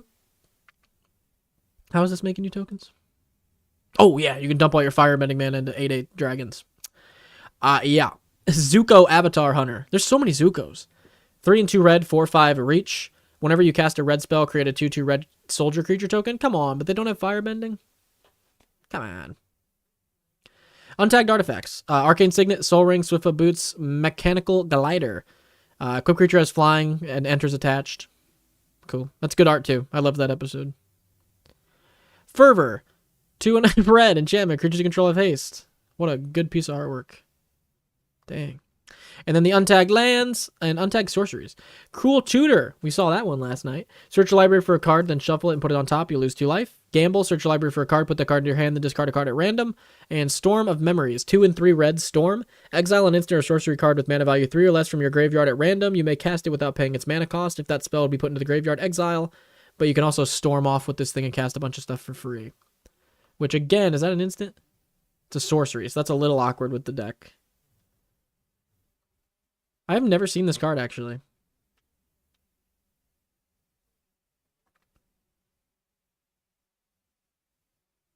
Not every soldier in Avatar has bending, like how Sokka can't bend. No, that makes sense, like, lore-wise, but just some of these ones, I'm like, come on, you literally have, like, fire-bending guys behind you.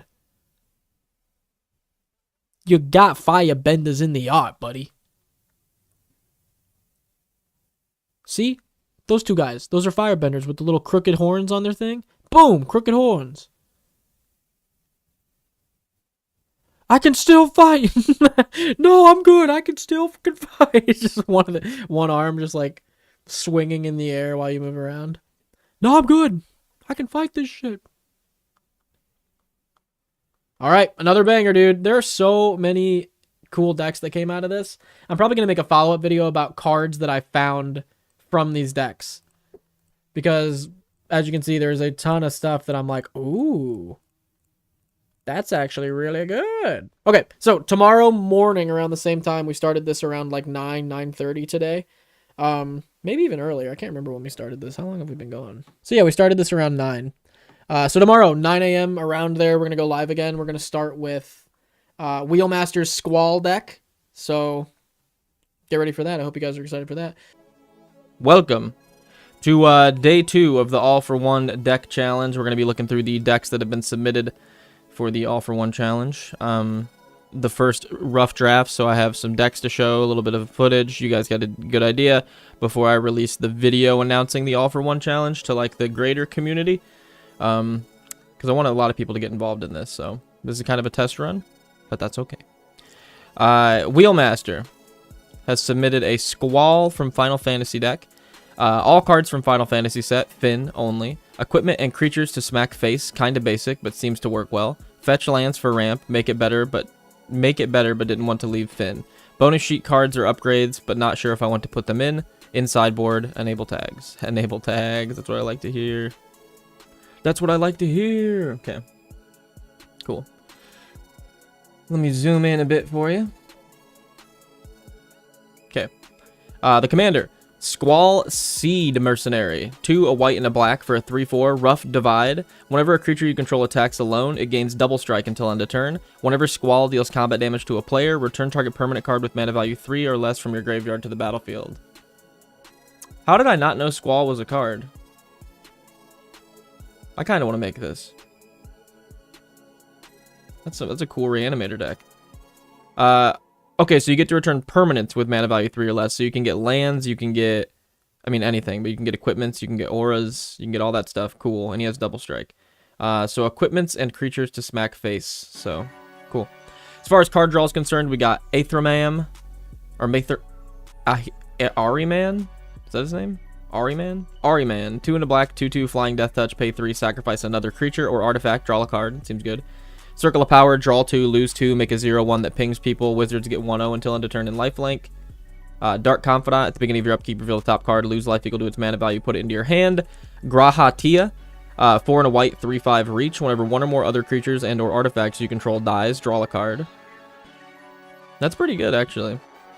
Instant Ramen, 2 for an artifact. Flash, when this artifact enters, draw a card. Pay 2, tap it, sacrifice an artifact. Or this artifact, draw 3 cards. Draw 3 cards, you gain 3 life. Seymour Flux, 4 and a black, 5/5. At the beginning of your upkeep, you may pay 1. If you do, draw a card and put a 1/1 counter on Seymour Flux. He's kind of cool.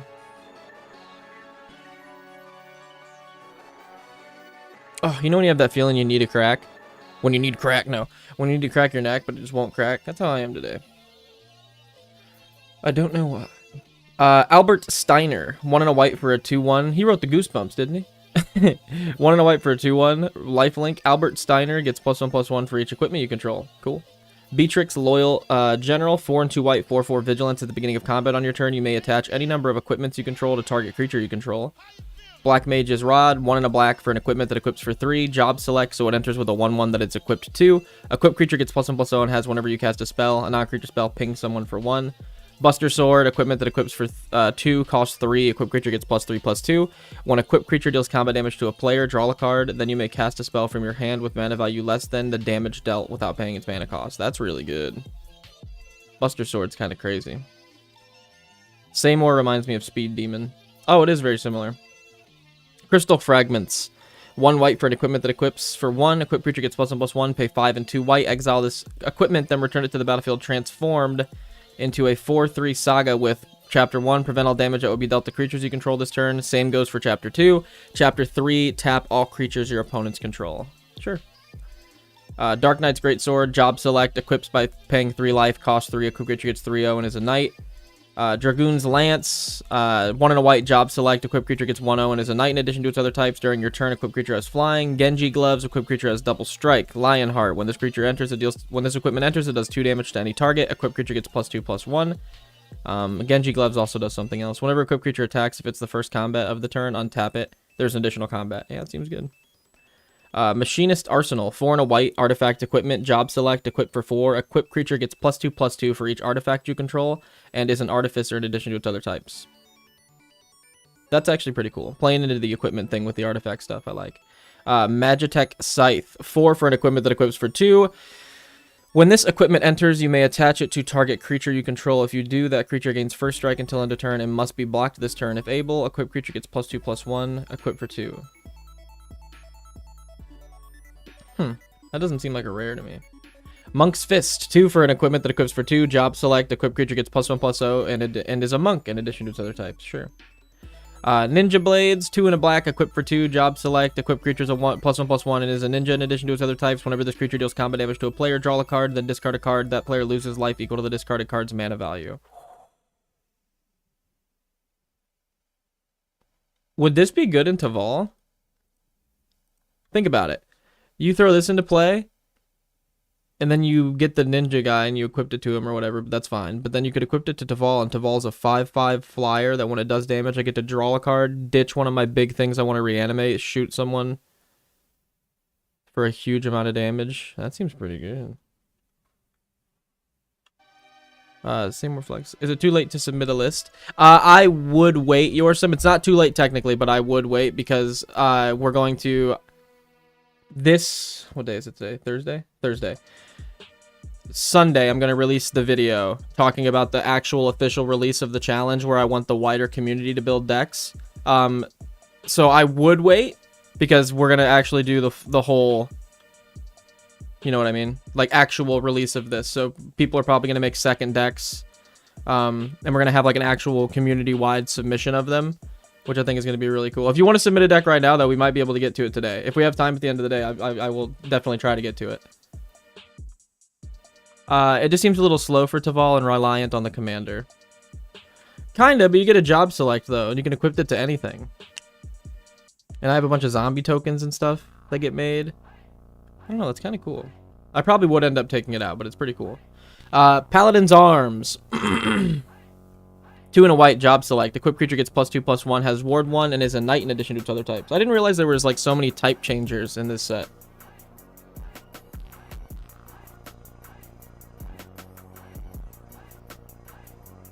The Masamune. 3 for an equipment that equips for 2. As long as equipped creature is attacking, it has first strike and must be blocked if able. Equipped creature has, if a creature dying causes a triggered ability of this creature or an emblem you own to trigger, that ability triggers an additional time. That's really cool. Wait a second. Does this work with Kelsian?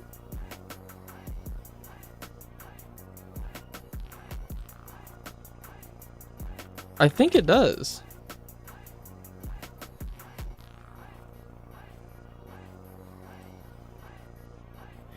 If a creature dying causes a triggered ability to trigger...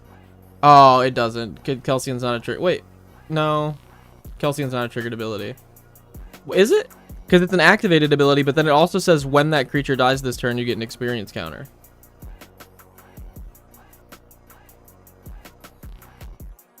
How's that work? Does it not? Ultima weapon, 7 for a 7 equipped. Equipped creature gets +7/+7. Whenever equipped creature attacks, destroy target creature and opponent controls. I think Kelsian creates a delayed trigger that would get copied by Masamune. I'm gonna have to save that because that might be some spicy tech. Weapons vendor, 3 and a white for a 2/2. When this creature enters, draw a card. At the beginning of combat on your turn, if you control an equipment, you pay 1 and attach it to a creature you control. And white mage's staff, equipped for 3. Job select. Equipped creature gets +1/+1. Whenever this creature attacks, you gain 1 life and is a cleric in addition to its other types.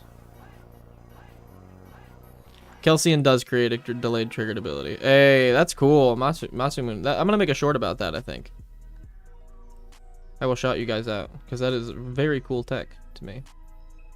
We got Capital City, Sive's Hideaway, Crossword Village, Eden, Midgar, Ishgar. So what do these do? Return up to 2 target artifacts or enchantments from your graveyard to your hand, and then Midgar, you may sacrifice an artifact or creature. If you do, draw 2 cards. Sure. Protection, we've got battle menu. You can pay 1 and a white, choose 1, create a 2/2 knight. Target creature gets +0/+4. Destroy target artifact, or no, destroy target creature with power 4 or greater, or gain 4 life. We've got Coral. 1 and a white for a 2/2. You can pay 1 and a white, tap it, tap target non-enchantment creature. Restoration magic, 1 white for an instant. With tiered, you can pay 1 white and 0, target permanent gains hexproof and indestructible. 1 white and 1, target permanent gains hexproof and indestructible until end of turn, you gain 3 life. Or you can pay 1/+4, permanents you control gain hexproof and indestructible until end of turn, you gain 6 life. Ooh, I need to save that.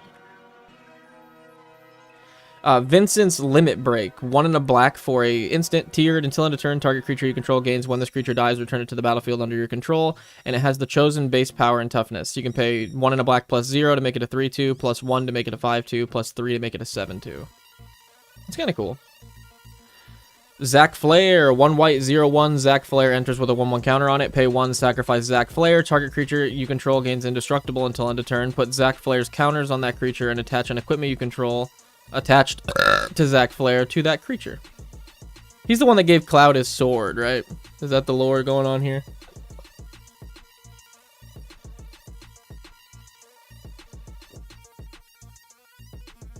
Oh, I do have a water. Hold on a second.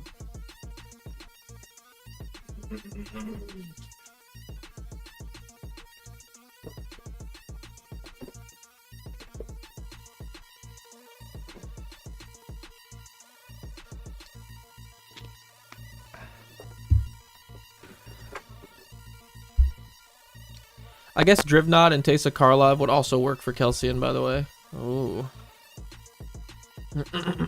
That'd be cool. First time catching the stream. GHJK. What's going on, my guys? How you doing? Pump/support. Attacking creatures get 2/0. Dion during your turn. Dylon. Best of all time, dude. Knight you control at flying.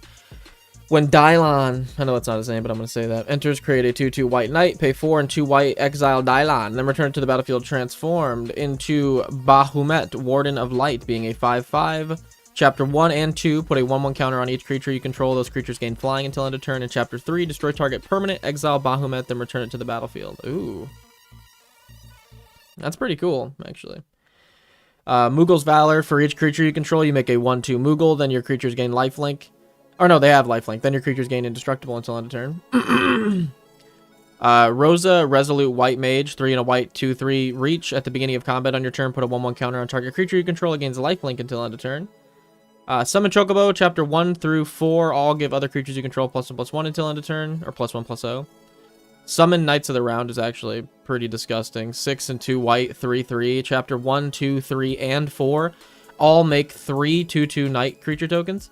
And then chapter 5, other creatures you control get +2/+2, and put an indestructible counter on each of them. Yeah, that should win you the game, hopefully. That seems like an insane card in the one that gives your enchantments Miracle.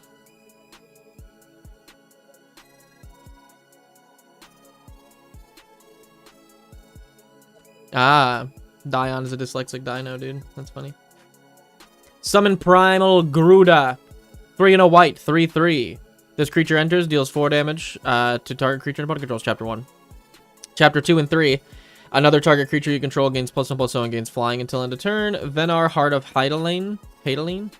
1 and 2 white, 3/3. Whenever another legendary spell, whenever you cast a legendary spell, draw a card. It triggers once a turn. Pay 7, tap it, exile a non-land permanent, and then transform this into Hydaline, the Mother Crystal. Mother Crystal.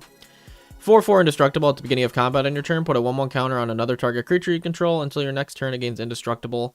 If that creature is legendary, draw a card. It's not bad. I like Vincent Valentine a ton. 2 and 2 black, 2/2. When this creature, or whenever a creature an opponent controls dies, put a 1/1 counter on Vincent.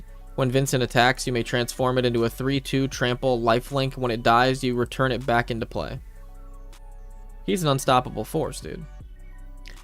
You're not alone. Pay 1 white instant. Target creature gets +2/+2 until end of turn. If you control 3 or more creatures, it gets +4/+4 until end of turn instead. Sure. Ramp, we got Blitzball. We got the Pew Pew UFO. Side quest, Catch a Fish, the Regalia, and World Map. Pretty good. For removal, we got Fate of the Sun Crown. Destroy non-land permanent. Give negative 9,999. All creatures get -1/-1, or you can have someone discard something. Destroy target creature. Slash of Light deals damage equal to the number of creatures you control. Darkness Crystal. If a non-token creature an opponent controls would die, exile it instead. Pay 4 and 2 black. Put target creature card exiled with the Darkness Crystal into the battlefield under your control. The fact that it exiles makes this weird in a Reanimator deck, which I don't like. In this deck, I like it, but like, I mean, kinda. It's weird. The fact that it exiles is just so weird. White, Aura Sight. 2 and 2 white when this creature enters. When this artifact enters, exile target non-land permanent until it leaves. Add 1 white. That's actually kind of good. Xenos Ye Galvus. 3 and 2 black, 4/4. When Xenos Ye Galvus enters, choose a creature an opponent controls. Until end of turn, creatures other than Xenos and the chosen creature get -2/-2. When the chosen creature leaves the battlefield, transform Xenos into Shinru Transcended Rival, being at 8/8 flying. As this creature transforms into Shinru, choose an opponent. When the chosen player loses the game, you win the game.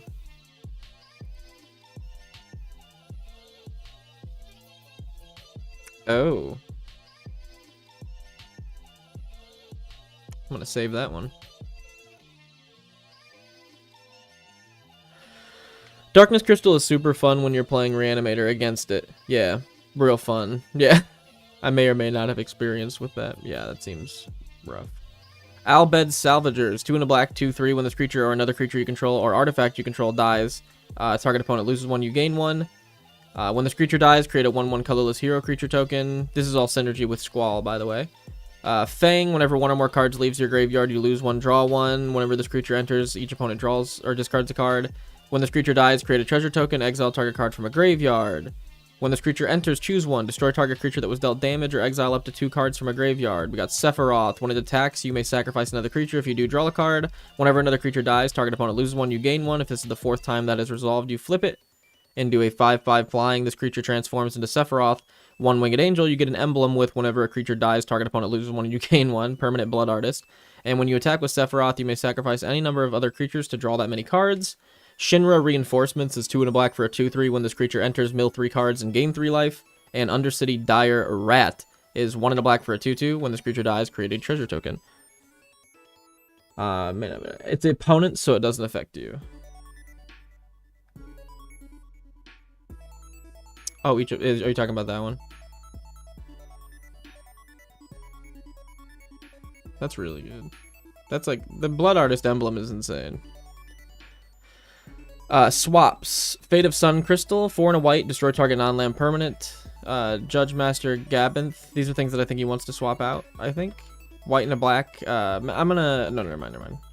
White and a black. 2/2 Menace. Whenever another creature and artifact you control dies, put a 1/1 counter on him. Mughal's Valor we talked about. Rufus Shinra is 1 a white and a black for a 2/4. When he attacks, if you don't control a creature named Darkstar, create Darkstar, a legendary 2/2 white black dog creature token. Saymore Flux we talked about, Summon Chocobo we talked about, and Summon Knights of the Round we talked about. And then we got a sideboard here with Battle at the Big Bridge, 1 black, which is just Fatal Push, some good removal. Chroma's Will, give your whole board all these keywords and pretty much win the game. Timna the Weaver, draw a bunch of cards. That's never bad. SRAM Senior Artificer definitely needs to go in this deck. Draw cards for playing equipments. Memories of Nibelheim is Stroke of Midnight. Why not? Danitha Caption Paragon or Capation Paragon, 2 and a white, legendary, first strike, vigilance, lifelink, or an equipment spells cost 1. Yeah, that definitely needs to go in here. Wall of Omens. I love me a Wall of Omens. Never turn down a Wall of Omens. Bolus's Citadel, of course, that's going to be good. Yawgmoth Brand Position, dealing damage when stuff. Oh no, never mind. That's not the one I was thinking of. Pay 1 life, sack another creature. Put a -1/-1 on one target creature and draw a card. Pay 2 black, discard a card, proliferate. Yeah, I don't know if that necessarily needs to go in here. Side quest. When this enchantment enters, destroy up to 1 target creature at the beginning of your end step. If a creature died under an opponent's control, create a treasure token. Then if you control 3 or more treasure tokens, transform this into a 5/6 with 1 and a black, sacrifice another creature or artifact. This creature gains indestructible and tap it. It's a 5-drop. That's pretty expensive. Deadly Dispute's a great card. Deadly Embrace, 3 and 2 black, sorcery, destroy target creature and opponent controls, then draw cards for each creature that died this turn. That's pretty sick, actually. Swap out with the sideboard. Gotcha. So these are gonna swap out with these. Gotcha. Cool deck, dude. I like this one. The Final Fantasy. I knew Final Fantasy was gonna be tough. Not like hard to do, but I mean like strong.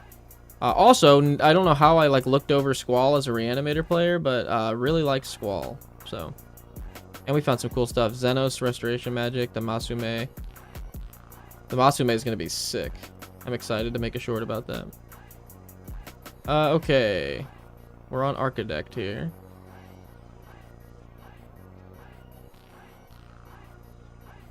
Okay.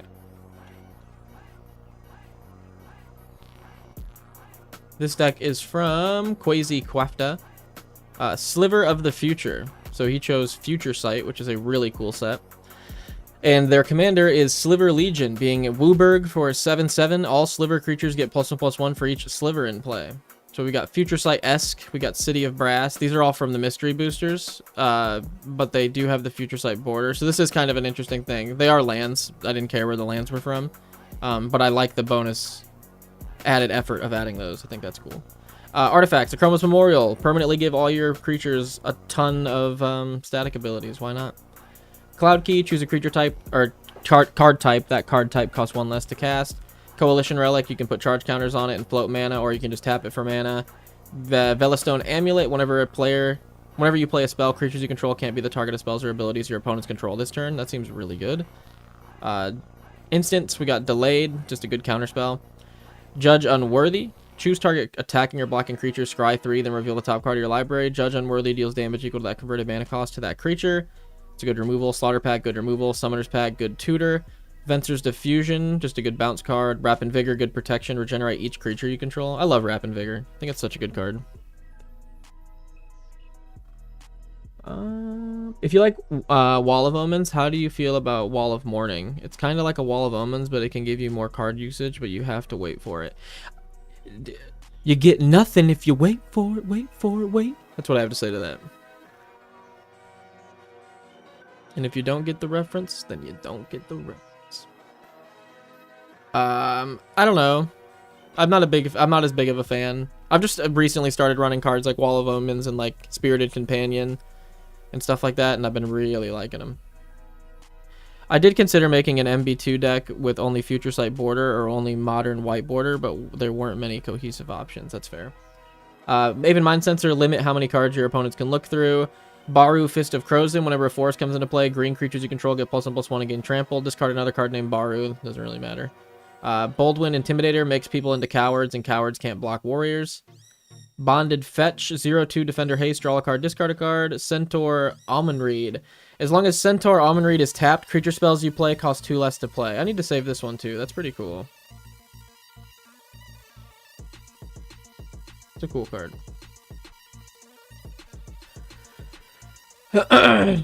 Cloud Cedar. It's a tree in the sky, dude. It's a Cloud Cedar. 1 and a blue. For a 1/1 flying, pay 1 blue, tap it, discard a card, put a 1/1 fairy into play with Cloud Sprite, can block only creatures with flying. Okay, sure. I like when they used to name tokens. That's pretty cool. I know they still do it, but I like when they did it like on basic stuff. They put a 1/1 Cloud Sprite. That's probably a card that already exists. That's probably why they did that, though. Nick, peep my previous 2 messages about Kelsian and Masume. Oh, okay. Hey, Nick, did some research. Masume will definitely not copy delayed triggered abilities, since the delayed triggered abilities are their own thing. Even if created by Kelsian, the Masume only cares if Kelsian triggers. Gotcha. Big Sag. Cryptic Annelid does a bunch of Scryan. Dryad Arbor is just a 1/1 forest. Frenzied Sliver. Here's our first Sliver. All Slivers gain Frenzy 1, which means if a Sliver is attacking and isn't blocked, it gets +1/+0 until end of turn. Grinning Ingus, you can pay 1, crack it to add 2 and a red to your mana pool. Heartward Storyteller, if a player plays a non-creature spell, each of that player's opponents draws a card. That's actually pretty good. Homing Sliver. Each Sliver you control has Sliver Cycling, so you can pay 3, discard it to search your library for a Sliver. How's that a 59-cent Sliver? Seems very good. Joyra, just go ahead and start suspending your big stuff and playing it for free in a couple turns. Lanalore Augur, sacrifice Lanalore Augur. Target creature gets +3/+3 and gains trample until end of turn. Lanalore Empath, scry 2. You reveal the top card of your library. If it's a creature, put it into your hand. Lanalore Mentor, discard a card, put a 1/1 Elf Druid into play. Lymph Sliver. All Slivers have Absorb 1. What's up with all these weird abilities? If a source would... Oh, they probably just, for Future Sight, made up abilities. That's kind of cool. If a source would deal damage to a Sliver, prevent 1 of that damage. Magus of the Abyss. At the beginning of each player's upkeep, destroy target non-artifact creature that player controls. If his or her choice, it can't be regenerated. Magus of the Future lets you play off the top of your deck. Magus of the Vineyard floats mana for everybody. Isn't it for everybody? Each player, yeah. Mesmeric Sliver. All Slivers have, when this creature comes into play, you may Fate Seal 1. Its controller looks at the top card of an opponent's library. He or she may put that card on the bottom. Mist Meadow Skulk. Protection from converted mana cost 3 or greater. Lifelink. Oris. Prevent all damage that will be dealt to target creature this turn by tapping it. You can also discard another card named Oris. We really don't care about that. Set's Tiger. I love Set's Tiger. I haven't seen this in forever. 2 and 2 white. 3/3. Flash. When Set's Tiger comes into play, you gain protection from the color of your choice until end of turn. Sliversmith. Discard a card. Put a 1/1 Sliver into play. Stronghold Rats, 2/1 Shadow. When Stronghold Rats deals combat damage to a player, each player discards a card.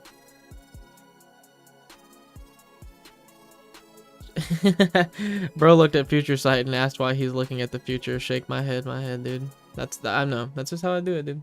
Sometimes I get in people's heads like that. Sure. Tarmogoyf.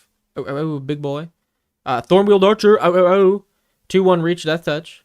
Unblinking Bleb. 3 and a blue, 1/3, morph for 2 and a blue. When Unblinking Bleb or another permanent is turned face up, you may scry 2. Utopia Mycon, just start spitting out Saprolings. Vidalcan Aether Mage is a 1/2 flash. When Vidalcan Aether Mage comes into play, return target Sliver to its owner's hand. Wizard Cycling. Venser returns target spell to its owner's hand when it comes into play, and it has flash. Veruvian Sliver gives all your stuff poisonous 1. Yixalid Jailer. All cards in graveyards lose all abilities.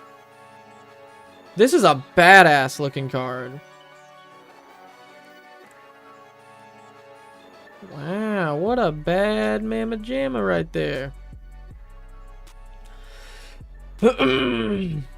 That's a cool ass card.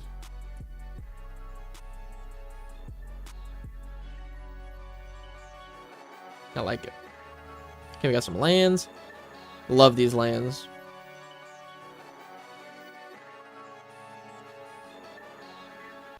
Those are cool. Transmute, discard the card, search your library for a card to convert mana cost 0 and reveal it. Tolarian West is cool, man. What the hell? Okay. Enchantments. Arcanum Wings. Enchant creature has flying and has aura swap. Exchange this aura with an aura in your hand. That's actually nuts. Bound of Silence. Enchant creature can attack or block. Enchant aura, enchant creature with another aura attached to it. Enchant creature gets +3/+3, has first strike, vigilance, and lifelink. Enchant creature, creatures you control have haste. Enchant creature, tap it. Enchanted creature gets +2/+2 until end of turn. Gift of Granite, enchant creature gets +0/+2. Petrified Plating, 2 and a green. Enchant creature gets +2/+2. Suspend. Quiet Despair, enchant artifact or equip or enchantment. At the beginning of your upkeep, choose one. Destroy enchant permanent, or you gain 2 life. Rites of Flourishing. That's kind of a cool Rattlesnake card. You're like, listen, if you do anything to me, I'm gonna pop that thing. Rites of Flourishing. At the beginning of each player's draw step, they draw an additional card, and players may play additional lands on their turn. Second Wind. Tap enchant creature or untap enchant creature when you tap it. Snake Cult Initiation. It's a 4-drop aura, enchant creature has poisonous 3. It's just the same thing as infect. It does 3 infect damage. Not the same thing, but essentially the same thing. Edge of Autumn, some good mana ramp. Haze of Rage. Creatures get +1/+0 until end of turn. Buyback Storm. It's a ridiculous card. Ichor Slick. Target creature gets -3/-3. And Minions Murmurs. 2 and 2 black. Sorcery. You draw X cards and lose X life, where X the number of creatures you control. That's a very good card. This deck looks sick. Oh, I love these lands. I love Future Sight. This set looks so cool. When you got all these like back-to-back Future Sight border stuff, looks so nice. Oh, the art's so good. I was blown away by the art on this thing. Yixilid Jailer. Ooh, that thing's got some art on it. This is why I'm excited for Reality Fracture. The Stylus set is so cool, and all they do well with Reality Fracture, it'll be really cool to get a more modern version. Yeah, that'll be sick. If it's anything like Future Sight, I'll be into it. I remember buying Future Sight booster packs, like, very vividly. Because I remember having this card and being so excited about it back in the day. I was like, that's why I knew what it did right when I saw it. I'm like, yeah, cowards can't block. Yeah, cowards can't block warriors. Target creature becomes a coward until end of turn. Target creature becomes a warrior until end of turn. So good. It's not good, but when I pulled it back in the day, I was like, ooh. Have you seen the MB2 Future Sight borders for Ogachi? It's so pretty. Oh. I have not. How do you spell it? Okagashi. Ooh. Whoa. That looks wild. I feel like I would have preferred them changing the art a little bit. It is cool as hell looking, but I feel like the art, they could have just changed it. Made it fit in there a little better. That's some wild ass art. Damn. Future Sight set. Very cool choice, by the way. I like that choice a lot. We're going to talk about my deck next. I'm doing my deck next, boys. I made 2 of these. I made a OG Lorwyn one where I picked... Oh, what is that thing's name? The big elemental, the 5-drop Wooburg elemental.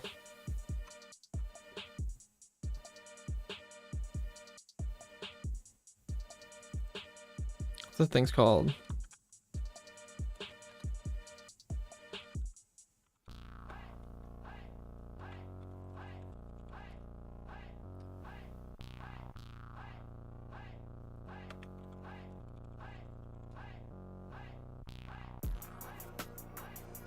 Horde of Notions. Yep.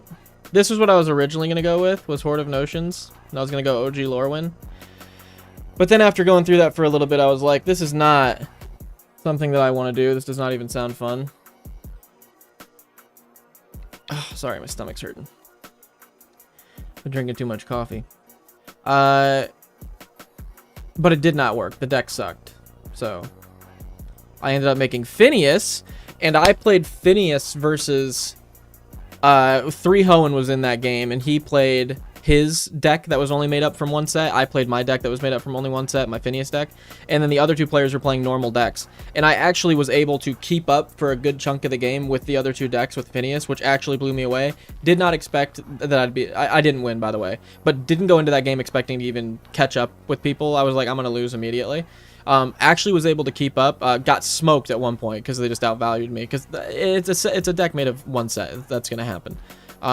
But the fact that I was able to keep up was crazy. Like, and then I thought about it and I was like, this is cool because, you know when you go to a sealed event and you're looking at all these different subtypes in the set and you're like, ooh, I need to pull that and that and that. And if I can get those in my sealed deck, that'll be amazing. You get to pretty much, with this challenge, make like the best sealed deck you've ever made.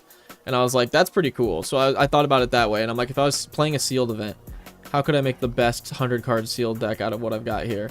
And it actually came out pretty great. I'm going to go through it very quick. I'm not going to go through all my cards in depth like I do with the other ones. I'm just going to give you broad strokes. I'm going to give you broad strokes here, girl. Actually, first, I'm going to do a little stretch first. Because my hips, they don't lie. And they're telling me they're stiff as a mouth right now. Ugh. Get a couple squats in. Get a couple lunges, couple squats in. Couple Lunginskis, couple Squatinskis. Holy crap.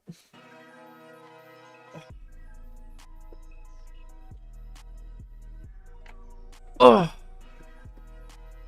You also did green-white, lol. I did do green-white. I don't know why that kept happening on this series, but green-white seems to be good. Okay.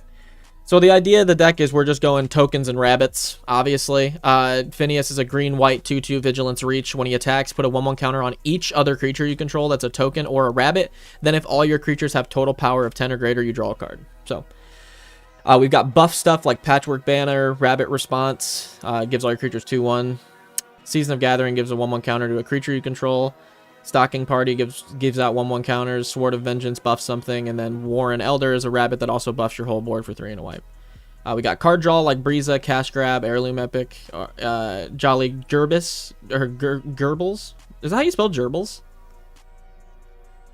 It has to be how you spell gerbils. That just doesn't seem right to me. I don't know why. I mean, yeah, that makes sense. That in my head, I'm like, how else would you expect gerbils to be spelled? And then I'm like, that tracks. We got a lot of cards that like do the gift thing, like Peerless Recycling, so not a bad way to draw cards. Peerless Recycling, Offspring, so cards that'll just spit out token copies of themselves. Bushy Bodyguard, Flowerfoot Swordsmaster, Intrepid Rabbit, Paw Patch Recruiter, Warren War Leader, Tender Wild Guard, and Rush Shield Rampager.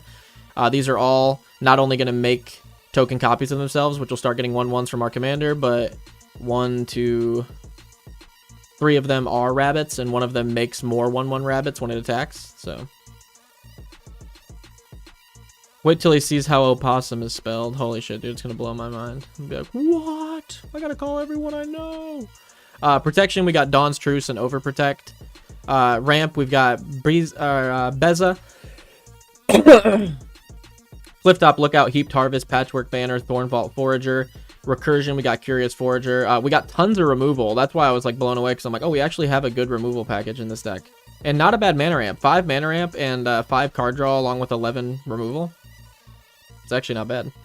Banishing Light, Longstalk Brawl, Nettle Guard, Parting Guest, Repel Calamity, Rabid Bite, Polywop, Paw Patch Formation, Scrap Shooter, Season of Gathering, and Wear Down.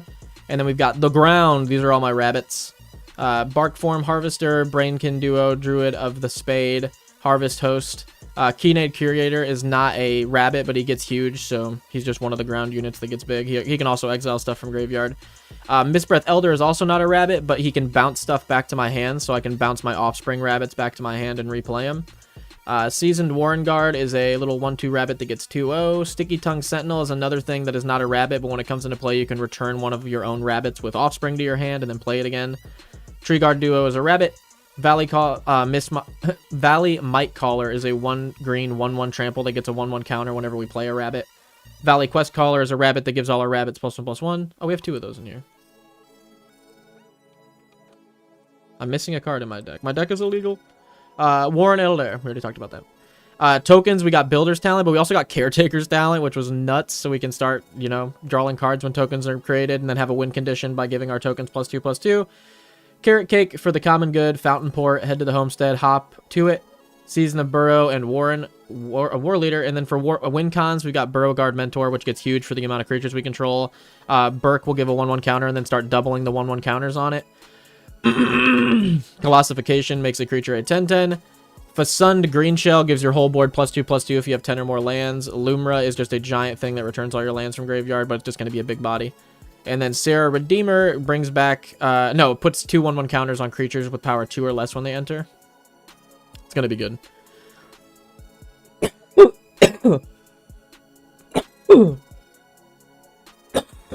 Man. Just got the driest throat of my life out of nowhere. I'm okay. Don't worry. Just a casual colossification in there. Yeah, just a casual colossification, dude. Just give my whatever rabbit a +20/+20. Starfield or Starfall Invocation. 3 and 2 white sorcery, gift a card, destroy all creatures. If a gift was promised, you get to return a creature that died this way. And then Fabled Passage, Oakhome Village, and some lands. It played really well, actually. It actually felt like a pretty decent, like, power 1 deck that someone would make, so it wasn't that bad.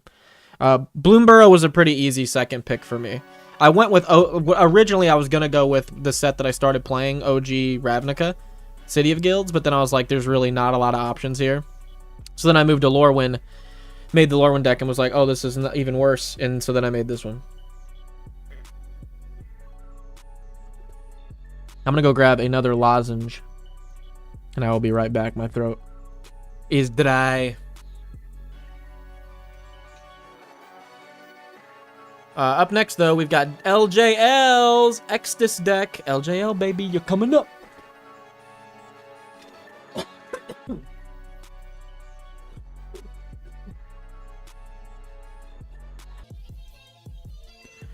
How's it going, everyone? Good, Soulsborne. How you doing, my guy? Oh god, not this deck. This isn't my finest work. I won't lie. I did add tags, though. If you have a newer deck you would like to swap out for this one, that is cool. I will do that for you, my guy. But if this is the one that you want to submit and me go over, dude, we're ready to roll. I'll wait a second for you to respond.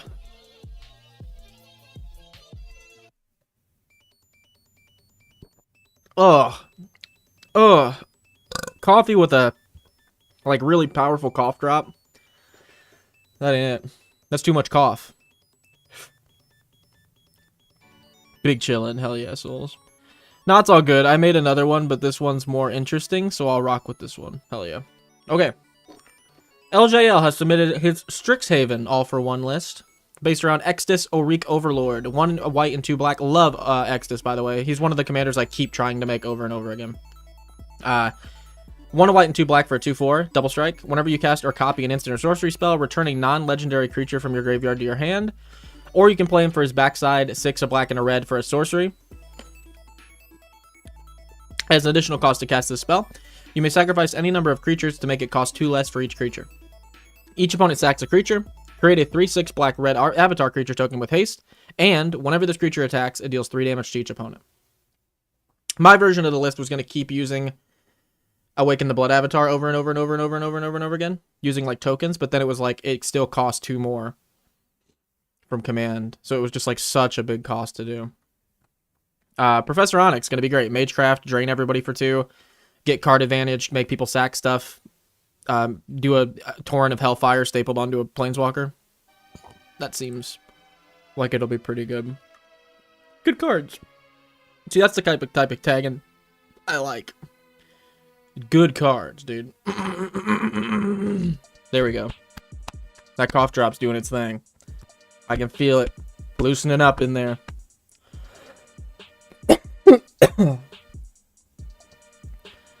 So mine is a mix of graveyard, tokens, and spellslinger. Hell yeah. I don't know what it is with coffee and making my stomach cramp up, but oh my goodness. Get these like lower stomach, just like, ugh. Literally feels like a Charlie horse. Okay. Good cards. Good card, bad city. Pretty funny. White, black, 2/2, lifelink, menace. Spells you control that target a creature cost 2 less. Silver Quill, white and a black, 3/2. When Silver Quill enters, choose a non-land card name. If an opponent casts a spell with the chosen name, you lose 3 life. They lose 3 life, and you draw a card. Strict Proctor. That's really good if you have a guy that, like, their deck is based around, like, spamming their commander out or something. That'd be pretty cool. Because then you're like, hey, dude, I know you want to play your commander a bunch and, like, sack it and get, like, a cool combo going, but I got Silver Quill. Strict Proctor. Whenever a permanent entering the battlefield causes ability to trigger, counter it unless the controller pays 2. Velamekis Lorehold.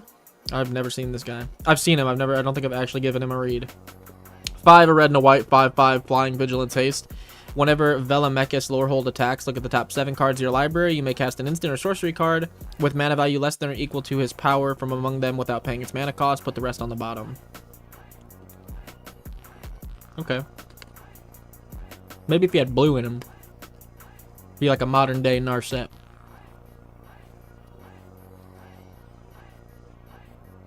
Or if he hit like anything. It's weird that he has to hit an instant or sorcery. I feel like it'd be like instant sorcery or artifact.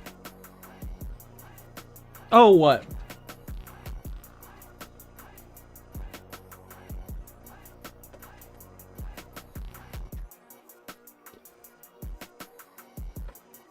My cat wanted in. Hi.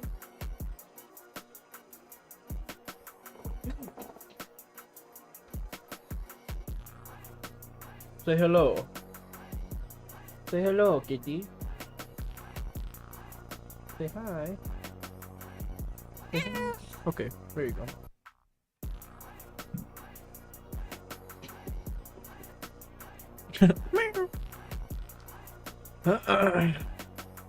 Okay. Wandering Archaic. 5-drop, 4/4. Whenever an opponent casts an instant or sorcery spell, you may pay 2. If you do, copy that spell, or you can pay it for its backside. 3 sorcery. Each player looks at the top 5 cards of their library, reveals a land card or an instant or sorcery card from them, puts that card into their hand, and the rest on the bottom, and each player gains 3 life. What are you meowing at? You're not going to sit in here and meow at me the whole time.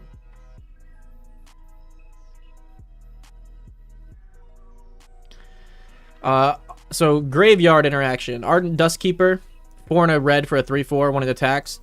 You may put an instant or sorcery card from your graveyard on the bottom of your library. If you do, exile the top 2 cards of your library, and you may play those this turn. That's pretty cool. I like that card design. Conspiracy Theorist lets you exile the top card and play it until end of turn. You can also discard a card, draw a card when it attacks. A Freet Flame Painter, 3 and a red, 1/4, double strike. When a Freet Flame Painter deals combat damage to a player, you may cast target instant or sorcery card from your graveyard without paying its mana cost. If that spell will be put into the graveyard, exile it instead. Fuming Effigy, 3 and a red. Whenever 1 or more cards leaves your graveyard, Fuming Effigy deals 1 damage to each opponent. Hoffer Go Forge, whenever your stuff dies, make some clone tokens of it. Lorehold Excavation, at the beginning of your end step, mill a card. If it was a land, you gain 1 life. Otherwise, Lorehold Excavation deals 1 damage to each opponent. Exile a card from your graveyard, create a 2/2 or 3/2 red and white spirit token. That's actually not bad if you're in like a Mardu graveyard deck. Which is exactly what this is. So good job. It's crazy how slow my brain is sometimes. Mavinda Student Advocate. 2 and a white. 2, 3. Flying. Pay 0. You may cast target instant or sorcery spell from your graveyard this turn. If that spell doesn't target a creature, it costs 8 more to cast. If that spell will be put into your graveyard, exile it instead. Activate only once each turn. It's pretty good.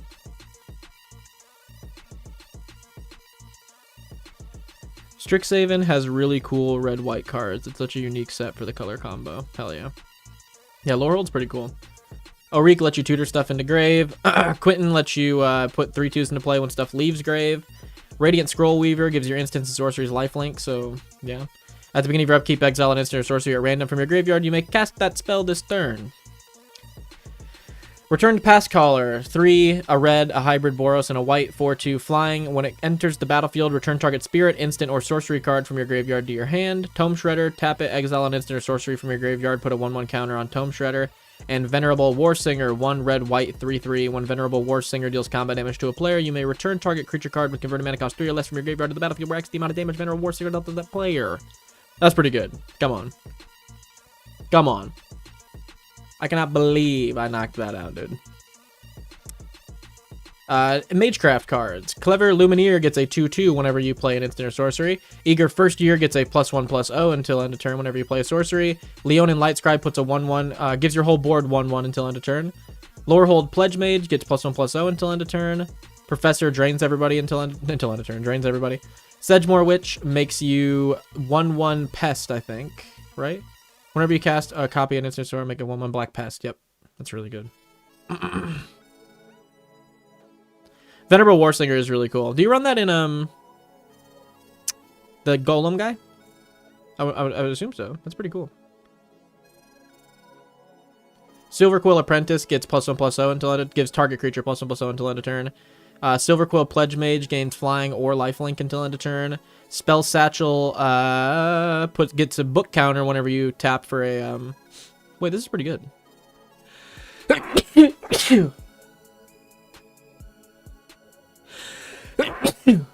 This isn't a bad mana rock at all for a Spellslinger deck. You just get book counters whenever you play an instant or sorcery, and you can tap it to remove book counters to add mana, but you can tap 3 and tap it to remove 3 book counters and draw a card. I actually don't run him in Furrows just because there usually aren't targets, and it's a bit hard to get it to connect. 3-drops are also rough in that deck. Oh, true. I didn't think about that. I forgot. You did say that during the deck review that 3-drops were weird. Stormkill and Artist, 3 and a red, 2/2, gets 1/0 for each artifact. Get a treasure whenever we cast an instant or sorcery. Yeah. Spells. Baleful Mastery, good removal. Blot Out the Sky. Create a... I got a big-ass hair in my mouth. Yeah. Create X 2/1 tapped Inklings. If its X is 6 or more, destroy all other non-land permanents. Chaos Warp, good removal. Dark Ritual, good mana ramp. Defend the Campus, good removal. Good board buff. Demonic Tutor is just a tutor. Despark, good removal. Doomblade, good removal. I didn't realize there was so much good removal in this set. We got Despark, we got Tutors, we got Doomblades. Faithless Looting, some good card usage, sorry. Fracture, good removal. Grape Shot, you're a Spellslinger deck, so, you know, being able to cast a cheap spell and get something back from your graveyard seems pretty good. Illuminate History, discard any number of cards and draw that many cards and make a 3/2 if there are 7 or more cards in your graveyard. Sure. Increasing Vengeance, 2 red, instant. Copy target instant or sorcery spell, choose new targets. If it was cast from your graveyard, copy it twice. Lightning Bolt, deal 3. Lightning Helix, deal 3, gain 3. Make your mark, target creature gets 1/0 until end of turn. When that creature dies, make a 3/2 spirit. Mana Tithe, good counterspell. Mizzix Mastery, yeah. Exile an instant or sorcery and copy it, or cast or overload it. Copy all your instants and sorceries. Seems pretty good. It's because of the bonus sheet. The Strixhaven Mystical Archive has all the good instants and sorceries, so I get to make use of that. Yeah, that is a really good strategy. Necrotic Fumes, 1 and 2 black. As an additional cost to cast this spell, exile a creature you control to exile target creature or planeswalker. Plumb the Forbidden, good card draw. Reconstruct History is good recursion. Revitalize, just gain life, draw a card. And it's like a Spellslinger deck, so why not? And it looks cool. Rip Apart, good removal. Show of Confidence, good buff. Sign in Blood, good removal. Swords of Splasher, good removal. Tendrils of Agony, great Storm card. Target player loses 2 and you gain 2. Storm, hell yeah. Thrilling Discovery, pretty good card. Usage, because you had to gain 2, then you discard 2 cards. Yeah, you're pretty much even afterwards, so good card usage. Thrill of Possibilities, the more good card usage. I love that, especially when you're in a graveyard deck. That just becomes so powerful, just getting stuff in your graveyard. Village Rite, sack a creature, draw 2. Love that. Go Wide, Callous Blood Mage makes 1/1 Pest. Dramatic Finale, whenever 1 or more non-token creatures you control dies, you get 2/1 Inklings. This card's very good. I just wish I had like a deck that could utilize it, like, because I don't feel like Arna utilizes it well enough. But I feel like there's decks out there, like the Aristocrat decks or something, that's like doesn't care about the 1/1 part, it just cares about looping creatures. Seems really good. Plarg, Dean of Chaos. Discard a card, draw a card, reveal cards on the top of your library until you reveal a non-legendary non-land card with mana value 3 or less. You may cast that card without paying its mana cost, or you can transform him into Augusta, Dean of Order. Other tapped creatures get 1/0. Other untapped creatures get 0/1. Whenever you attack, untap each creature you control, then tap any number of creatures you control. Ooh. She's very cool. That would be a fun commander. Just focusing on that backside with her. Make a Boros deck, just focus on the backside of her. That's pretty interesting. Shadrix, love Shadrix. 3 white, black, 2/5, flying, double strike. At the beginning of combat on your turn, you may choose 2. Each mode must target a different player. Target player makes a 2/1 Inkling. Target player draws a card and loses 1. Or target player puts a 1/1 counter on each creature they control. Yeah. That's not going to be good at all. Untagged Lands, Archway, Fury Calm, Hall of Lore, Northern Plain, Shine Shadow, Silver Crow, Swamp. The Biblioplex is great. Look at the top look at the top card of your library. If it's an instant or sorcery card, you may reveal it and put it into your hand. If you don't put the card into your hand, you may put it into your graveyard. Activate only if you have exactly 7 or 0 cards in hand. Oh, okay. Just want to say watching your videos has helped me with improving my deck building substantially. Thank you. Oh, thank you. I appreciate it. It's good to hear that I'm actually improving some people's deck building. Because I'm like, maybe they're going to end up like buying this deck and it just won't be fun or good for them. And they'll be like, this guy sucks. Augusta and Run the card I talked about yesterday. And that lets you block with tapped creatures. Oh, yeah. Yeah, the one from Kamigawa. Yeah, we could actually make your little deck idea here, dude. That would be interesting. Okay. I like this one a lot. Strixhaven's such a cool deck, or cool set, man. I think we picked, like, exclusively cool, dope-ass sets here. That can't be it, can it?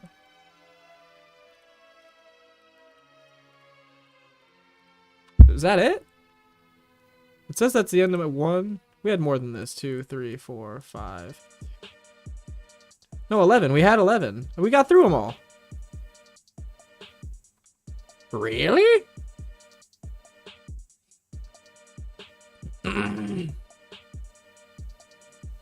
Well, that's crazy.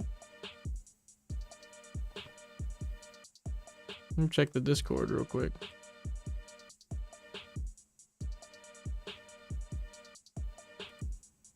Oh, seriously, LJL? Black Milk's your favorite one? Same. I was listening through it last night. I finished it up this morning. And then I was like, Black Milk's a banger. I think Yorsum also had one.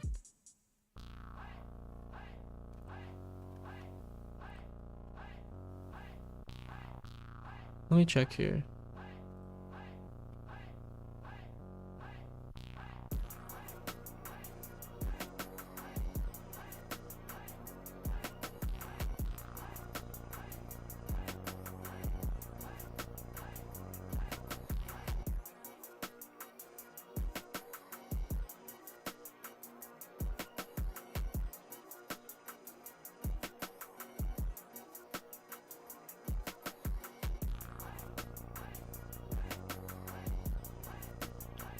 Yeah, that's all the submitted ones.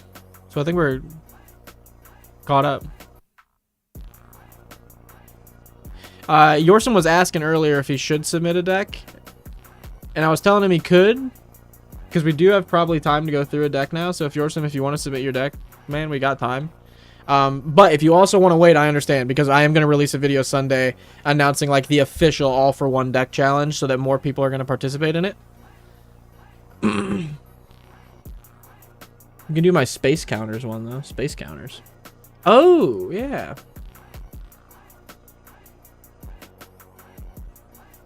Space counters.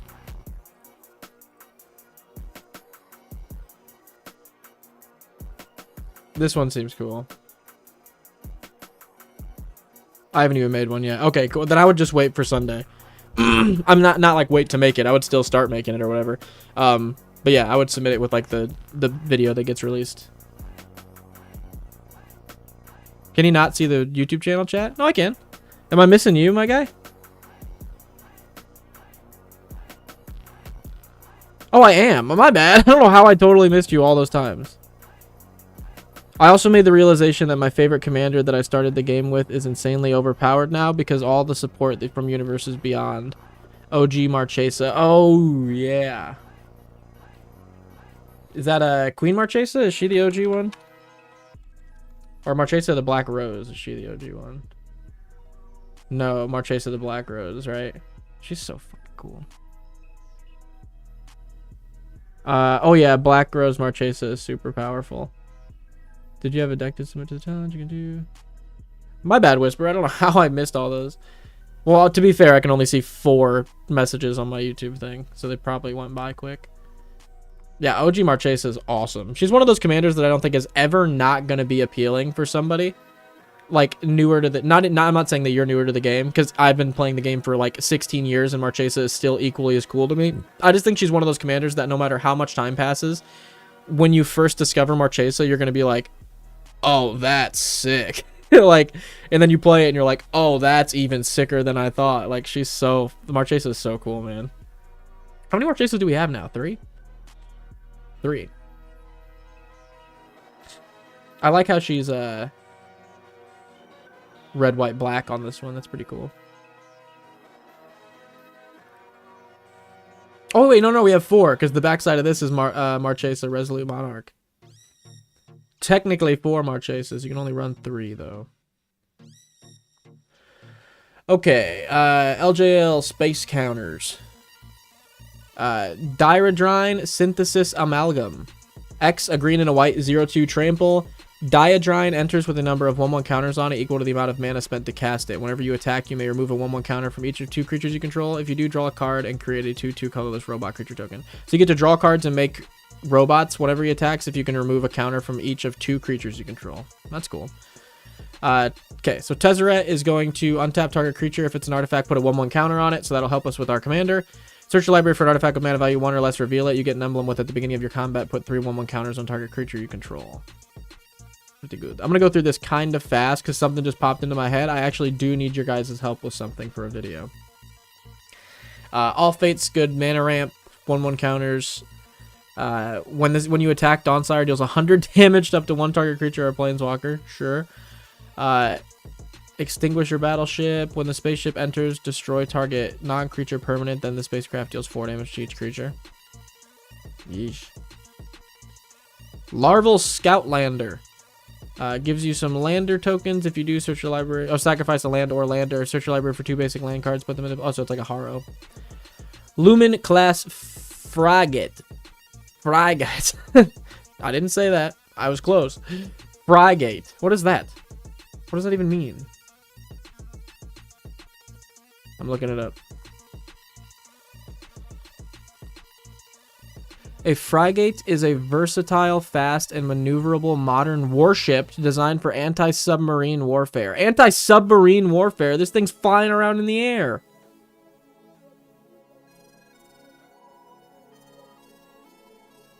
This thing's flying around in the air. This is like anti-submarine. Anti-air defense and escort duties. Ooh, okay. I could see this being anti-air. Pronounced frigate, actually, like frigate. Frigate. Lumen class frigate. Okay. Just a little anthem that turns into a flying lifelinker. Sure. Pinnacle kill ship. 7 for a 7/7. Once it gets 7 or more counters, when it enters, it deals 10 damage to 1 target creature. Sledgecraft flying. When it attacks, you may put target creature card from your battlefield or from your hand onto the battlefield if it has 7 or more counters. Thaumaton torpedo. I don't know what the hell that means. Sacrifice this artifact, destroy target non-land permanent. This ability costs 3 less to activate if you attacked with a spacecraft this turn. The Eternity Elevator, if it has 20 or more counters, it taps for 3 colorless. But if it has 20 or more counters, add X mana of any one color where X is the number of charge counters on the Eternity Elevator. That's a crazy dollar card. I'll just say that. The Sarima, 1 and 2 white, 5/5. If it has 7 or more counters, flying, other tapped legendary creatures you control have indestructible. But at its base level, when it enters the battlefield, search your library for a legendary card and put it into your hand, then shuffle. Really?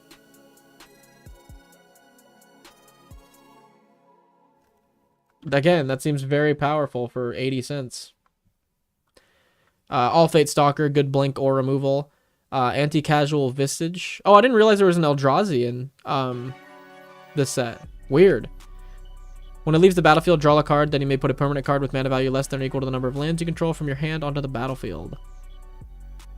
I wanted to run Eternity Elevator as a commander so bad, but when I heard about the rule change, which is one of the few spacecrafts you can't run as a commander. That sucks.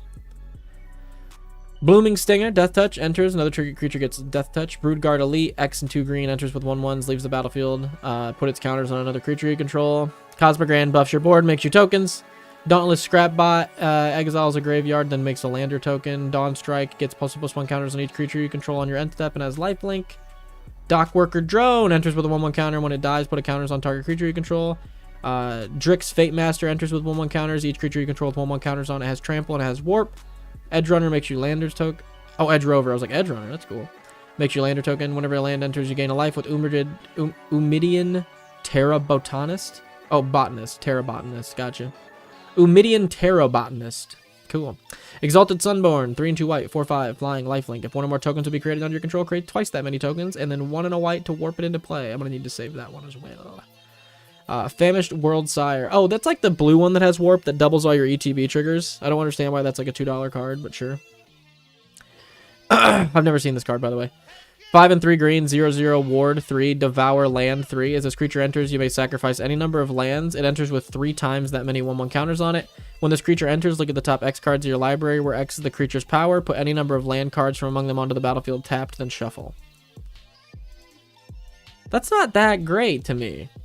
If it had like trample, I'd be like, ooh, I like this. But it's just a big thing that can get chump blocked that just like replaces land. I mean, that in Taval, I was thinking about it, but if it had trample, I'd be like, oh, I'm putting that in. Famished World Sire is insane. Oh, really? Seems good. I wish it had like an evasion piece on it. I wish it had trample or something. I don't want to get in chump blocked all day. Frenzied Baloth. 2 green, 3/2. The spell can't be countered. Trample, haste. Creature spells you control can't be countered. Non-combat damage can't be prevented. I need to save this. How do I do this? There we go.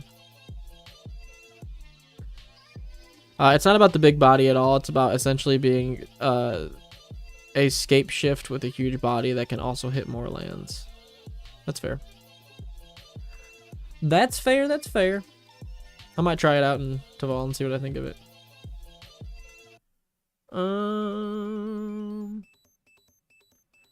Make a lander token, tap an untapped permanent, add a mana, make a lander token, put 1/1 counters on stuff, draw cards if you're gaining enough life, make a big guy equal to the number of lands you control, make more 1/1 humans. OP card, you may play an additional land each of your turns. You may play lands from your graveyard whenever a land you control enters mill a card. Put 1/1 counters on creatures. Just a cheap 5/7 reach, why not? Lightstall Inquisitor is really good. I misread this card when it first came out. I thought it was 1 white, 2/1 vigilance. When this creature enters the battlefield, each opponent exiles a card from their hand, and you may play that card for as long as it remains exiled. Each spell cast this way costs 1 more to cast. Each land played this way enters tapped. Each player. I thought that we could play the card. When I first read this, I was like, this is insane. Like, if we can play the card, that's actually really good for a 1-drop. But then I was like, oh, the opponent may play the card. Unfortunate. Lux Knight Breacher gives 1/1 counters to stuff. Melstrider Eulogist. Whenever a creature you control the 1/1 counter on it dies, you draw a card. That's actually really good. Ouroborioid gives out a shit ton of 1/1 counters equal to its power. Rayblader gives 1/1 counters. Siege Ship gives you lander tokens, and whenever a land enters, put a 1/1 counter on this creature. Seems really good. Starport Security. Tap target creature. This ability costs 2 less to cast if you control a creature with a 1/1 counter on it, which we will. Sunstar Chaplain puts 1/1 counters on itself if you have 2 or more tapped 1/1 creatures. Actually, it's on target creature. I like this card a lot, but I hate the art. I don't like the art on this. He looks like a bobblehead. You remove a 1/1 counter from a creature, tap target artifact or creature. Sunstar Lightsmith, whenever you cast your second spell, put a 1/1 counter on this creature and draw a card. That's actually pretty good. I'm going to save that too for white. Weftblade Enhancer, 4 and a white, 3/4. When this creature enters, put a 1/1 counter on each of up to 2 target creatures. Warp for 2 and a white. Sure. Banishing Light, good removal. By-engineered Future, 1 and 2 green enchantment. When this creature or enchantment enters, create a lander token. Each creature you control that enters with an additional 1/1 counter on it for each land that entered the battlefield under your control this turn. Whoa! For 20 cents. That's crazy. Use Social Engineering. Love this card in, what's his name? The raccoon guy. Because you can warp it out and smack somebody for a huge 4/4. Whenever a land you control enters, make a 2/2 robot, or you can warp it for 1 and a green. Loading Zone, 3 and a green enchantment. If 1 or more counters will be put on a creature, spacecraft, or planet you control, put twice that many of those counters on it instead, and it warps for 1 green. Again, a $1 card for some reason. I'm going to save that as well. Terra Symbiosis, whenever you put 1 or more 1/1 counters on a creature you control, you may draw that many cards. Do this only once each turn. It's such a busted card. Joe Kelly, morning. What's going on, my guy? Swear Edge of Eternity has some of the best and worst art in MTG. Yeah, it really does. It's a hit or miss. Biosynthetic Burst puts 1/1 counters and protection on something. Dual Sun Technique does the exact same. No, it doesn't. It gives double strike. I thought it gave indestructible. Target creature gains double strike, and if it has a 1/1 counter on it, draw a card. Sure.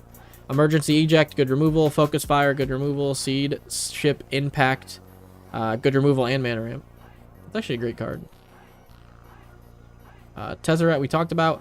Beyond the Quiet, 3 and 2 white, exile all creatures and spacecraft. That's really good artwork. I like that.